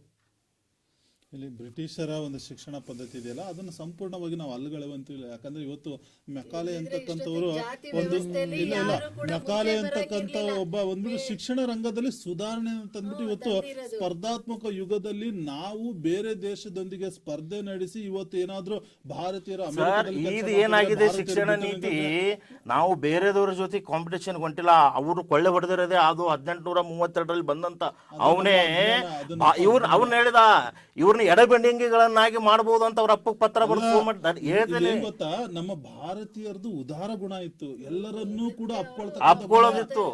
ನೋಡಿ 10ನೇ ಶತಮಾನದಿಂದಲೂ ಕೂಡ ಮಧ್ಯ ಏಷ್ಯಾದಿಂದ ಬಂದ್ರು, ಮತ್ತೆ ಆಫ್ಘಾನ್ ಇಂದ ಬಂದ್ರು, ಕೆಲವು ಪೋರ್ಚುಗೀಸರು ಬಂದ್ರು, ಡಚ್ಚರು ಬಂದ್ರು, ಮುಸ್ಲಿಮರು ಬಂದ್ರು, ಆಮೇಲೆ ಫ್ರೆಂಚರು ಬಂದ್ರು, ಇಂಗ್ಲಿಷರು ಬಂದ್ರು. ಹಿಂಗೆ ನಮ್ ದೇಶಕ್ಕೆ ಬರೋರ್ ಸಂಖ್ಯೆ ಏನಿದೆಯಲ್ಲ, ತೆರೆದಿದೆ ಮನೆ ಓ ಬಾ ಅತಿಥಿ ಅಂತ ನಮ್ಮ ಬೇಂದವ್ರು ಹೇಳೋ ಪ್ರಕಾರ ಎಲ್ಲರನ್ನೂ ಕೂಡ ಬೆಳ್ಕೊಂತಕ್ಕಂಥ ಗಲ್ಪ.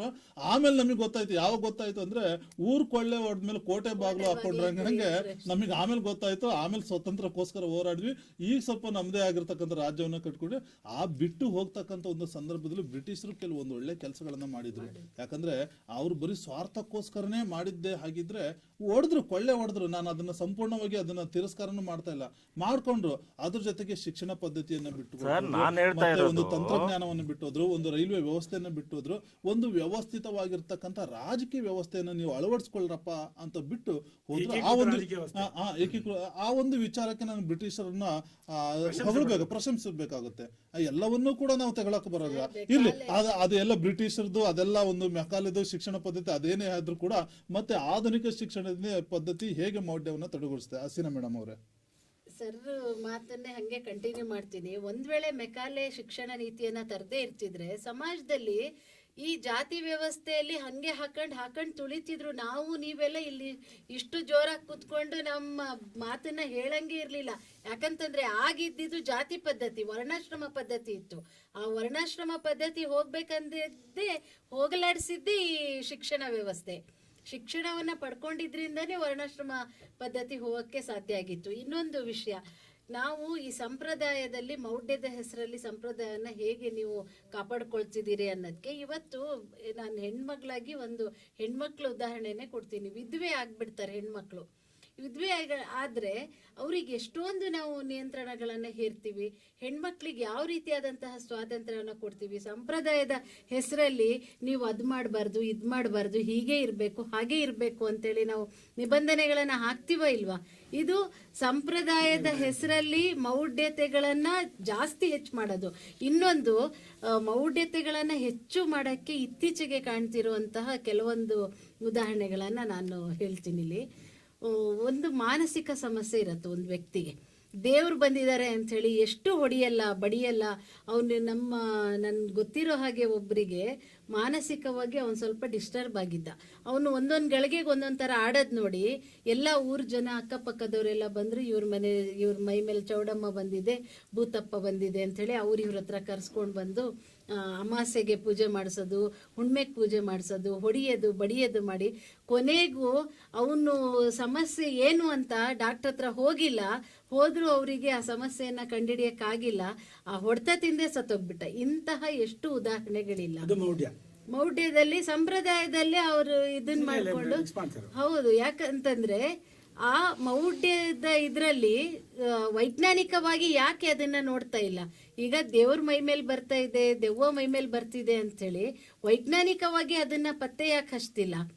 ಸಂಪ್ರದಾಯದ ಹೆಸರಲ್ಲಿ ಅದನ್ನ ನೀವು ಮಾಡ್ತಾ ಇಲ್ವಾ? ಇವತ್ತು ಅದೆಲ್ಲ ಹೋಗಲಾಡ್ಸಕ್ಕೆ ಶಿಕ್ಷಣ ಕಾರಣ. ಶಿಕ್ಷಣದಿಂದ ವೈಜ್ಞಾನಿಕವಾಗಿ ಅದನ್ನ ನೋಡಿದಾಗ ಮಾತ್ರ ಈ ತರಹದ ಸಂಪ್ರದಾಯ, ಈ ಮೌಢ್ಯತೆಗಳನ್ನು ನಾವು ಹೋಗಲಾಡಿಸ್ಬೋದು ಅಂಥೇಳಿ. ಅದೇ ರೀತಿಯಲ್ಲಿ ಇವತ್ತು ಸಮಾಜದಲ್ಲಿ ಇರುವಂತಹ ಅನೇಕ ಮೌಢ್ಯತೆಗಳು ಸಂಪ್ರದಾಯದ ಹೆಸರಲ್ಲೇ ನಡೀತಿರೋದು. ಈಗ ನಾವು ದೇವದಾಸಿ ಪದ್ಧತಿ ಸರ್ ಹೇಳಿದ್ರು, ಆ ನಂತರ ಇನ್ನೂ ಬೇರೆ ಬೇರೆ ಪ್ರಾಣಿ ಬಲಿ ಪದ್ಧತಿ, ಇದೆಲ್ಲದೂ ಕೂಡ ಹಾಗೆ. ಹಿಂದೆ ನೋಡ್ರಿ, ಈ ಒಂದು ಶಿಕ್ಷಣದ ಕ್ರಾಂತಿ ಆಗೋದ್ಕಿಂತ ಮುಂಚೆ ಎಷ್ಟೋ ಜನ ಬಂದರು. ಅನಿ ಬೆಸೆಂಟ್ ಬಂದರು, ಜ್ಯೋತಿಬಾ ಫುಲೆ ಅವರು ಬಂದರು, ಸಾವಿತ್ರಿಬಾಯಿ ಫುಲೆ ಅವರು ಬಂದರು, ರಾಮಕೃಷ್ಣ ಪರಮಹಂಸರು ಬಂದರು, ಸ್ವಾಮಿ ವಿವೇಕಾನಂದರು ಬಂದರು. ಅವರೆಲ್ಲರೂ ಜಾತಿಯ ಇದು ಮೂಢನಂಬಿಕೆಗಳು ಮತ್ತೆ ಅಲ್ಲಿರುವಂತಹ ಧಾರ್ಮಿಕ ವಿಚಾರಗಳನ್ನೇ ಚರ್ಚೆ ಮಾಡಿದ್ರು. ಅವರು ಶಿಕ್ಷಣದ ಮುಖಾಂತರವಾಗಿ ಅದನ್ನ ಹೋಗಲಾಡಿಸಿ ಅಂತ ಹೇಳಿದ್ರು. ಇಲ್ದಿದ್ರೆ ಅದ್ ಯಾಕೆ ಅವ್ರು ಸಾಮಾಜಿಕ ಧಾರ್ಮಿಕ ಕ್ರಾಂತಿ 19ನೇ ಶತಮಾನದಲ್ಲಿ ಯಾಕೆ ಆಗ್ಬೇಕಿತ್ತು? ಈ ಸಂಪ್ರದಾಯದ ಹೆಸರಲ್ಲಿ ಮೌಢ್ಯಗಳನ್ನ ಆಚರಣೆ ಮಾಡ್ತಿದ್ದಾರೆ ಅಂತೇಳಿನೇ ಇಷ್ಟೊಂದು ದೊಡ್ಡ ಶೈಕ್ಷಣಿಕ ಕ್ರಾಂತಿ ಆಗಿದ್ವಾಗ. ಈಗ ಅನಿಬೆ ಸೆಂಟ್ರ್ ಇರ್ಬೋದು, ರಾಜಾರಾಮ್ ಮೋಹನ್ ರಾಯರ್ನ ಉದಾಹರಣೆ ತಗೊಳ್ತೀವಿ. ಎಲ್ಲದಕ್ಕಿಂತ ಹೆಚ್ಚಾಗಿ ಜ್ಯೋತಿಬಾ ಫುಲೆ ಅವರನ್ನ ನಾವು ಸಾಮಾಜಿಕ ಸುಧಾರಣೆಯ ಪಿತಾಮಹ ಅಂತೇಳಿನೇ ಕರಿತೀವಿ. ಆ ಥರದ್ದು ಎಲ್ಲ ಈ ಸಮಾಜದಲ್ಲಿರುವಂತಹ ಮೌಢ್ಯತೆಗಳನ್ನ ಹೋಗಲಾಡ್ಸಕ್ಕೆ ಬೇರೆ ಯಾವುದರಿಂದಲೂ ಸಾಧ್ಯ ಇಲ್ಲ, ಶಿಕ್ಷಣದಿಂದನೇ ಸಾಧ್ಯ ಅಂತೇಳಿ ಮತ್ತೆ ನಾನು ಅದನ್ನೇ ಹೇಳ್ತೀನಿ. ನನಗೆ ಹಸೀನಾ ಮೇಡಮ್ ರವರ ವಾದನ ಕೇಳ್ತಾ ಇದ್ರೆ, ಉನ್ನತ ಶಿಕ್ಷಣಗಳು, ಶಿಕ್ಷಣ ವ್ಯವಸ್ಥೆ ಮೌಢ್ಯವನ್ನ ತೊಲಗಿಸುತ್ತೇವೆ ಅನ್ನೋದಕ್ಕೆ ಬೆಸ್ಟ್ ಎಕ್ಸಾಂಪಲ್ ಆಗಿ ನನ್ನ ಕಣ್ಣು ಮುಂದೆ ಕಾಣ್ತಿರೋದೇ ಹಸೀನಾ ಮೇಡಮ್. ಯಾಕಂದ್ರೆ ಇವತ್ತು ನೋಡಿ, ಅವರ ಒಂದು ಸಮುದಾಯದಲ್ಲಿ, ಅವರ ಒಂದು ಸಂಪ್ರದಾಯದಲ್ಲಿ ಎಷ್ಟೋ ಸ್ತ್ರೀ ಸ್ವಾತಂತ್ರ್ಯಕ್ಕೆ ಪೆಟ್ಟು ಬೀಳ್ತಕ್ಕಂಥ ಎಷ್ಟೋ ಮೌಢ್ಯತೆಗಳಿವೆ. ಬುರ್ಕಾ ಪದ್ಧತಿ ಇದೆ, ಮತ್ತೆ ಇವತ್ತು ಅವರು ಈ ಉನ್ನತ ಶಿಕ್ಷಣವನ್ನ ಅಲಂಘಿಸಿಕೊಂಡು ಅಪ್ಪಿಕೊಂಡು ಒಂದು ವೃತ್ತಿಪರತೆಯನ್ನು ಹಿಡ್ಕೊಂಡು ಒಂದು ಸಮಾಜದ ಸದೃಢ ಮಹಿಳೆಯಾಗಿ ನಿಂತಿರೋದು ಕೂಡ ನಮಗೆ ಕಣ್ಣ ಮುಂದೆ ಬೆಸ್ಟ್ ಎಕ್ಸಾಂಪಲ್ ಆಗಿ ಅವರೇ ಕೂತ್ಕೊಂಡಿರ್ಬೇಕಾದ್ರೆ ನಾನು ಉನ್ನತ ಶಿಕ್ಷಣದ ಮೌಢ್ಯವನ್ನು ತೊಲಗಿಸ್ತೀವಿ ಅನ್ನೋದಕ್ಕೆ ಅವರೇ ಒಂದು ಸಾಕ್ಷಿಯಾಗಿ ನಮ್ಮ ಕಣ್ಣ ಮುಂದೆ ಕಾಣ್ತಾ ಇದ್ದಾರೆ. ಇಂತಹ ಎಷ್ಟೋ ಒಂದು ಸಮುದಾಯಗಳಲ್ಲಿ ಅವರು ಒಂದು ಎಕ್ಸಾಂಪಲ್ ಅಷ್ಟೇ. ಬಹುಶಃ ಸತಿ ಸಹಗಮನ ಪದ್ಧತಿ ಇರ್ಬೋದು, ಸ್ತ್ರೀ ಸ್ವಾತಂತ್ರ್ಯಕ್ಕೆ ಸಂಬಂಧಪಟ್ಟಂತೆ ಇನ್ನೂ ಹಲವಾರು ಸಮುದಾಯಗಳಲ್ಲಿ ಇರ್ತಕ್ಕಂಥ ಮೌಢ್ಯಗಳಿರ್ಬೋದು, ಅವರೆಲ್ಲ ಆಯಾ ಕಾಲಕ್ಕೆ ಧಿಕ್ಕರಿಸಿ ಓದಿಬಿಟ್ಟು ತಮ್ಮ ಸಮಾಜದ ಅನಿಷ್ಟ ಪದ್ಧತಿಯನ್ನು ತೊಲಗಿಸ್ಲಿಕ್ಕೆ ಅವರು ಒಂದು ಬೆಸ್ಟ್ ಎಕ್ಸಾಂಪಲ್. ಆದ್ರೆ ಅಂತಹ ಎಷ್ಟೋ ಎಕ್ಸಾಂಪಲ್ಗಳು ನಮ್ಮ ಸಮಾಜದ ಮುಂದೆ ಇದೆ, ನಮ್ಮ ಸಮುದಾಯದಲ್ಲಿ ಇದೆ. ಎಲ್ಲ ಒಂದು ಜಾತಿ ಪಂಗಡ ವ್ಯವಸ್ಥೆಗಳಲ್ಲಿ ಕೂಡ ಈ ತರದ ಮಹಿಳೆಗಳು ಇತ್ತೀಚಿನ ದಿನಗಳಲ್ಲಿ ಕಂಡು ಬರ್ತಾ ಇದೆ ಅಂತಕ್ಕಂಥದಕ್ಕೆ ಒಂದು ಬೆಸ್ಟ್ ಎಕ್ಸಾಂಪಲ್ ಕೂಡ ನಮಗೆ ಕಂಡು ಬರ್ತದೆ. ಆದ್ರೂ ಕೂಡ ಈ ಸಂಪ್ರದಾಯ ಅಂತಕ್ಕಂಥದ್ದು ಈ ಶಿಕ್ಷಣಕ್ಕಿಂತ ಸಂಪ್ರದಾಯನೇ ಮುಖ್ಯ ಅನ್ನೋದಕ್ಕೆ ಸತೀಶ್ ಸರ್ ಕೊನೆಯದಾಗಿ ಏನ್ ಹೇಳ್ತಾರೆ? ಸರ್, ಪಾಲಾಕ್ಷ ಸರ್ ಮತ್ತು ಹಸೀನಾ ಮೇಡಮ್ ಆಗ್ಲಿಂದ ಹೇಳ್ತಿದ್ದಾರೆ. ಅವರು ಕೆಲವು ರಾಂಗ್ ಸ್ಟೇಟ್ಮೆಂಟನ್ನು ಕೊಟ್ಟರು, ವೀಕ್ಷಕರು ಅದನ್ನು ಗಣನೆಗೆ ತಗೋಬಾರ್ದು ಅಂತ ಹೇಳ್ತೀನಿ ನಾನು. ಯಾವ್ದು ಹೇಳ್ತಾ ಇದ್ದೇನೆ, ಯುಗಾದಿ ಹಬ್ಬದ ಸಂದರ್ಭದಲ್ಲಿ ಜೂಜಾಡೋದು ಸಂಪ್ರದಾಯ ಅಂದರು. ಅದು ಯಾವ ಪುಸ್ತಕದಲ್ಲಿ? ಸಂಪ್ರದಾಯ ಅಲ್ಲ ಸರ್, ಮೌಢ್ಯತೆ. ಅದು ಸಂಪ್ರದಾಯ ಅಂದ್ರೆ ನೀವು ಸಂಪ್ರದಾಯದ ಹೆಸರನ್ನ ಅದನ್ನ ಪೋಷಣೆ ಮಾಡ್ತಾ ಇದೀವಿ ಅಂತ. ಸಂಪ್ರದಾಯ ಜೂಜ್ ಆಡ್ಬೇಕು ಅಂತ ಕಂಪಲ್ಸರಿ ಇಲ್ಲ ಸರ್. ಅಲ್ಲ, ಅದು ಮೌಢ್ಯತೆ ಸರ್. ಅದು ಹೆಂಗ್ ಜೂಜಾಡ್ತಕ್ಕಂಥ ಸಂಪ್ರದಾಯ ಇಲ್ಲ. ಅವರು ಖುಷಿಗೆ ಹಬ್ಬದಲ್ಲಿ ಮೈ ಮರೆತು ಖುಷಿಯಾಗಿ ಅವ್ರೇನೋ ಆಡ್ಕೊಂಡಿದ್ದಕ್ಕೆ ಸಂಪ್ರದಾಯ. ನಾನು ಅದನ್ನ ಮೌಢ್ಯ ಅಂತಾನೂ ಕರೆಯಲ್ಲ, ಸಂಪ್ರದಾಯ ಅಂತಾನೂ ಕರೆಯಲ್ಲ, ಅದೊಂದು ಚಟ ಅಂತ ಕರಿತೀನಿ. ಯಾಕೆ ಗೊತ್ತಾ? ಯುಗಾದಿ ಹಬ್ಬ ಬಂದು ಫುಲ್ ಫ್ರೀ ಇರ್ತಾರೆ, ಕೈಯಲ್ಲಿ ದುಡ್ಡು ಓಡಾಡ್ತಿರ್ತಿತ್ತೆ, ಊಟ ಚೆನ್ನಾಗಿ ಮಾಡಿರ್ತಾರೆ, ಹಾಗಾಗಿ ಹೊರಡೆ ಹೋಗಿ ಸ್ಪೀಡ್ ಆಟ ಆಡ್ತಾ ಕೂತ್ಕೊಳ್ತಾರೆ. ಅದನ್ನ ಮೌಢ್ಯ ಅಥವಾ ಸಂಪ್ರದಾಯ ಅಂತ ಹೇಳಿದ್ರೆ ತಪ್ಪಾಗತ್ತೆ. ಆಮೇಲೆ ಇನ್ನೊಂದು ಹೇಳಿದ್ರಿ ನೀವು, ಯುಗಾದಿ ಹಬ್ಬದಲ್ಲಿ ಸಂಪ್ರದಾಯ ಏನು ಗೊತ್ತಾ ಸರ್? ನಮ್ಮ ಸನಾತನ ಸಂಪ್ರದಾಯ ಅಂತಂದ್ರೆ ಬೇವು ಬೆಲ್ಲವನ್ನು ತಿಂದು ಕಷ್ಟ ಸುಖವನ್ನು ನಾವು ಸಮಾನವಾಗಿ ಹಂಚ್ಕೊಳ್ಳೋಣ ಅಂತ ಹೇಳ್ಬಿಟ್ಟು ಪ್ರಮಾಣ ಮಾಡ್ತಕ್ಕಂಥ, ಆಣೆ ಮಾಡ್ತಕ್ಕಂಥ ದಿನ ಅದು ನಮ್ಮ ಸಂಪ್ರದಾಯ. ನೀವು ಜೂಜಾಡದನ್ನ ಸಂಪ್ರದಾಯ ಅಂತ ಹೇಳ್ತೀರಲ್ಲ. ಆಮೇಲೆ ಇಲ್ಲ ಮೇಡಮ್, ನಿಮಗೆ ಅವಕಾಶ ಕೊಟ್ಟಿದ್ದೀವಿ ಅನಂತರ. ಸೊ ಹಾಗಾಗಿ ಇಲ್ಲಿ ಸಂಪ್ರದಾಯ ಮತ್ತೆ ಮೌಢ್ಯ ಯಾವುದನ್ನು ಕೂಡ ಲಿಂಕ್ ಮಾಡಕ್ ಹೋಗಬೇಡಿ ನೀವು. ಇಲ್ಲಿ ಒಂದು ಮಾತ್ರ ಹೇಳ್ತಾ ಇದ್ದೀನಿ, ನಿಮ್ಮ ಶಿಕ್ಷಣದಿಂದ ಯಾವುದೇ ಮೌಢ್ಯಗಳನ್ನು ತೆಗೆದುಹಾಕೋಕೆ ಸಾಧ್ಯ ಇಲ್ಲ. ನಾವು ನಮ್ಮ ಸಂಪ್ರದಾಯವನ್ನ ಯಥಾವತ್ತಾಗಿ ಒಂದು ವೈಜ್ಞಾನಿಕ ರೀತಿಯಲ್ಲಿ ನಮ್ಮ ಮಕ್ಕಳನ್ನ ಕಲಿಸಿದಾಗ ಮಾತ್ರ ಅವರು ಅದನ್ನ ಅಳವಡಿಸ್ಕೊಳ್ತಾರೆ, ಯಾವ ರೀತಿ ವರ್ತಿಸಬೇಕು ಅನ್ನೋದನ್ನ ಮಾಡ್ತಾರೆ. ನೀವು ಶಿಕ್ಷಣದಲ್ಲಿ ಏನಾದರೂ ಹೇಳ್ಬೋದಷ್ಟೇ, ಕಲಿಸ್ಬೋದಷ್ಟೇ. ಈ ಭಾರತೀಯ ಸಮಾಜದಲ್ಲಿ ಇಷ್ಟೆಲ್ಲ ಮೌಢ್ಯಗಳಿದಾವೆ, ಈ ಮೌಢ್ಯಗಳನ್ನ ಪಾಲನೆ ಮಾಡಿದ್ರೆ ತಪ್ಪಾಗತ್ತೆ, ಇದನ್ನ ಧಿಕ್ಕರಿಸಬೇಕು. ಸ್ವಾಮಿ ವಿವೇಕಾನಂದರು ಹೇಳಿದ್ರು, ಶಂಕರಾಚಾರ್ಯರು ಹೇಳಿದ್ರು, ದಯಾನಂದ ಸರಸ್ವತಿ ಹೇಳಿದ್ರು. ಅವ್ರು ಹೇಳಿರ್ತಕ್ಕಂಥ ಎಲ್ಲಾ ವಿಚಾರಗಳನ್ನ ಯಥಾವತ್ತಾಗಿ ನೀವು ಶಿಕ್ಷಕರಾಗಿ ಬೋಧನೆ ಮಾಡಬೇಕಾದ್ರೆ ನಿಮ್ಮ ವಿದ್ಯಾರ್ಥಿಗೆ ಹೇಳ್ಬೋದು. ಅವರು ಪರೀಕ್ಷೆ ಬರೀತಾರೆ, ಪಾಸ್ ಆಗ್ಬಿಡ್ತಾರೆ. ಅಲ್ಲಿ ಯಾವ್ಯಾವ ಮೌಢ್ಯಗಳನ್ನ ನೀವು ಕಲಿಸಿರ್ತೀರ ಅದನ್ನೆಲ್ಲ ಗಾಳಿ ತೂರ್ ಬರ್ತಾರೆ. ನಮ್ಮ ಸಂಪ್ರದಾಯ ಹೇಗಿದೆ ಅಂತಂದ್ರೆ, ಮನೆಯಲ್ಲಿ ಅದನ್ನ ಜೊತೆಗಾಗಿ ಬೆಳೆಸ್ತೀವಿ ನಾವು. ಇದನ್ನ ಪಾಲನೆ ಮಾಡಪ್ಪ ಅಂತ ಜೊತೆಗೆ ಅನುಕರಣೆ ಮಾಡಿಸ್ತೀವಿ, ಪ್ರಾಕ್ಟಿಕಲ್ ಆಗಿ ಕಲಿಸ್ತೀವ್ರಿ ನಾವು. ಆ ಪ್ರಾಕ್ಟಿಕಲ್ ಆಗಿ ಕಲಿಸೋದ್ರಿಂದ ಅವ್ರು ಒಳ್ಳೆ ಒಳ್ಳೆ ವಿದ್ಯಾವಂತರಾದಾಗಲೂ ಕೂಡ, ಅವಿದ್ಯಾವಂತರಾದ್ರೂ ಕೂಡ ಅವರು ಒಳ್ಳೆ ರೀತಿಯಲ್ಲಿ ವರ್ತಿಸ್ತಾರೆ. ಹಾಗಾಗಿ ಮೌಢ್ಯಗಳನ್ನ ನಿವಾರಣೆ ಮಾಡೋ ದಿಸೆಯಲ್ಲಿ ನಮ್ಮ ಭಾರತೀಯ ಸತ್ಸಂಪ್ರದಾಯಗಳನ್ನ ಮಕ್ಕಳನ್ನ ಕಲಿಸೋದೇ ಮುಖ್ಯವಾಗಿರುತ್ತೆ. ಮೌಢ್ಯಗಳನ್ನ ನಿವಾರಣೆ ಮಾಡಲಿಕ್ಕೆ ಶಿಕ್ಷಣ ಮುಖ್ಯನೋ ಸಂಪ್ರದಾಯನ ಮುಖ್ಯನೋ ಅಂತಕ್ಕಂಥ ವಾದ ತುಂಬಾ ಒಳ್ಳೆಯ ಚರ್ಚೆಯ ಮೂಲಕ ಕೆಲವು ಮಾಹಿತಿಗಳು ಕೂಡ ಹೊರಬಂದು ಇಲ್ಲಿ ನೋಡಿ, ಕೋಟಿ ವಿದ್ಯೆಗಿಂತ ಮೇಟಿ ವಿದ್ಯೆಯೇ ಮೇಲು ಅಂತಕ್ಕಂಥ ಸರ್ವಜ್ಞನ ವಚನ ಕೇಳಿದ್ರೆ, ಆಮೇಲೆ ಶಿಕ್ಷಣ ಅಂತಕ್ಕಂಥದ್ದು ಸರ್ವ ಮೂಲಗಳಿಂದಲೂ ಕೂಡ ಲಭಿಸ್ತಕ್ಕಂಥದ್ದು. ಸರ್ವಜ್ಞನೆಂಬುವನು ಗರ್ವದಿಂದ ಆದವನೇ, ಸರ್ವರೊಳಗೆ ಒಂದೊಂದು ನುಡಿಯ ಕಲಿತು ವಿದ್ಯೆಯ ಪರ್ವತವೇ ಆದ ಸರ್ವಜ್ಞ. ಎಂಥ ಮಾತು! ಇದರಲ್ಲೇ ಎಲ್ಲ ಹೇಳ್ಕೊಂಡಿದೆ. ಶಿಕ್ಷಣ ಕೆಲವು ಭಾಗವನ್ನ ವಿದ್ಯಾರ್ಥಿಗಳಿಗೆ ಒಂದು ಉತ್ತಮ ಮೌಲ್ಯವನ್ನು ಕೊಟ್ಟರೆ, ಸಂಪ್ರದಾಯನೂ ಕೂಡ ಅಷ್ಟೇ ಪ್ರಮಾಣದ ಶೇರನ್ನ ಆ ವಿದ್ಯಾರ್ಥಿಗಳ ಮೌಲ್ಯಯುತ ಜೀವನಕ್ಕೆ ಕೊಡುತ್ತೆ ಅನ್ನೋದ್ರಲ್ಲೂ ಕೂಡ ಯಾವುದೇ ತಪ್ಪಿಲ್ಲ. ಇವತ್ತು ಎಲ್ಲ ಧರ್ಮದಲ್ಲೂ ಕೂಡ, ಇಸ್ಲಾಂ ಧರ್ಮದಲ್ಲೇ ಆಗಲಿ, ಕ್ರಿಶ್ಚಿಯನ್ ಧರ್ಮದಲ್ಲೇ ಆಗಲಿ, ಹಿಂದೂ ಧರ್ಮದಲ್ಲೇ ಆಗಲಿ, ಅವರವರ ಒಂದು ಆಚರಣೆ ಮತ್ತು ಸಂಪ್ರದಾಯಕ್ಕೆ ತಕ್ಕಂತೆ ಆ ವಿದ್ಯಾರ್ಥಿಯನ್ನ ಒಂದು ಸಮಾಜಕ್ಕೆ ಸಾಮಾಜೀಕರಣಗೊಳ್ಳುವಲ್ಲಿ ಸಾಕಷ್ಟು ಕೊಡುಗೆಯನ್ನ ಕೊಟ್ಟಿದೆ. ಅದೇ ರೀತಿ ಎಲ್ಲಿ ಸಂಪ್ರದಾಯ ಅಂತಕ್ಕಂಥದ್ದು ವಿಫಲ ಆಗುತ್ತೆ, ಮತ್ತೆ ಸಂಪ್ರದಾಯ ಅಂತಕ್ಕಂಥದ್ದು ಎಲ್ಲಿ ಮೌಢ್ಯತೆ ಜಾಡನ್ನು ಇಡುತ್ತೆ, ಮತ್ತು ಅದನ್ನ ಎಚ್ಚರಿಸ್ತಕ್ಕಂಥ ಕೆಲಸ ಇವತ್ತು ಆಧುನಿಕ ಶಿಕ್ಷಣವನ್ನು ಕೂಡ ಮಾಡ್ತಾ ಇದೆ. ಹಾಗಾಗಿ ಯಾವ ಒಬ್ಬ ವಿದ್ಯಾರ್ಥಿ ಅಥವಾ ಯಾರು ಮೌಢ್ಯದಿಂದ ಹೊರ ಬರ್ತಾನೋ ಅವನಿಗೆ ಸಂಪ್ರದಾಯದ ಮತ್ತು ಗುರು ಹಿರಿಯರ ತಂದೆ ತಾಯಿಗಳ ಮಾರ್ಗದರ್ಶನವೂ ಕೂಡ ಅವಶ್ಯಕ, ಜೊತೆಗೆ ಶಾಲಾ ಶಿಕ್ಷಣವೂ ಕೂಡ ಅಷ್ಟೇ ಅವಶ್ಯಕ ಅನ್ನೋ ವಾದವನ್ನು ತುಂಬಾ ಚೆನ್ನಾಗಿ ಇವತ್ತು ಎರಡೂ ತಂಡದವರು, ಎರಡೂ ಅತಿಥಿಗಳು ತುಂಬಾ ಚೆನ್ನಾಗಿ ಚರ್ಚೆ ಮೂಲಕ ನಮ್ಮ ವೀಕ್ಷಕರಲ್ಲಿ ಒಂದು ಉತ್ತಮವಾಗಿರ್ತಕ್ಕಂಥ ಮಾಹಿತಿಯನ್ನು ತಂದುಕೊಟ್ರಿ. ನಿಮ್ಮ ಈ ಬಿಡುವಿನ ಸಮಯವನ್ನ ಇಂತಹ ಅಮೂಲ್ಯಯುತವಾಗಿರ್ತಕ್ಕಂಥ ಚರ್ಚೆಗೆ ಅನುವು ಮಾಡಿಕೊಟ್ಟು ನಮ್ಮ ಶ್ರೀ ಬಸವ ಸ್ಟುಡಿಯೋಗೆ ಬಂದು ನಿಮ್ಮ ವಿಚಾರಧಾರೆಯನ್ನ ಹರಿಸಿದ್ದಕ್ಕಾಗಿ ನಮ್ಮ ವಾಹಿನಿಯ ಪರವಾಗಿ ಎಲ್ರಿಗೂ ಕೂಡ ಶರಣಾರ್ಥಿಗಳು. ಶರಣಾರ್ಥಿಗಳು. ನೋಡಿದ್ರಲ್ಲ ವೀಕ್ಷಕರೇ, ಇವತ್ತಿನ ಚರ್ಚೆ ಸಮಾಜದ ಮೌಢ್ಯತೆ ನಿವಾರಣೆಗೆ ಯಾವುದು ಮುಖ್ಯ ಪಾತ್ರ ವಹಿಸುತ್ತೆ ಅನ್ನೋದು ನೀವಾಗಲೇ ಚರ್ಚೆ ಮೂಲಕ ಸಾಕಷ್ಟು ಮಾಹಿತಿಯನ್ನು ಅರಿತಿದ್ದೀರಿ. ಇವತ್ತಿನ ಒಂದು ಚರ್ಚೆ ನಿಮ್ಮೆಲ್ಲರಿಗೂ ಕೂಡ ಉತ್ತಮ ಮೌಲ್ಯಯುತವಾಗಿರ್ತಕ್ಕಂಥ ಮಾಹಿತಿಯನ್ನು ದೊರಕಿಸಿ ಕೊಟ್ಟಿದೆ ಅಂತಾನೆ ಭಾವಿಸ್ತಾ, ಮುಂದಿನ ಸಂಚಿಕೆಯಲ್ಲೂ ಕೂಡ ಇಂತಹ ಹಲವಾರು ವಿಷಯಗಳೊಂದಿಗೆ ನಿಮ್ಮ ಮುಂದೆ ಇರ್ತೀವಿ. ನಿರಂತರವಾಗಿ ನೋಡ್ತಾ ಇರಿ ಶ್ರೀ ಬಸವ ಟಿವಿ. ಇದು ಸಂಸ್ಕಾರದ ಬೆಳಕು. ಶರಣಾರ್ಥಿಗಳು.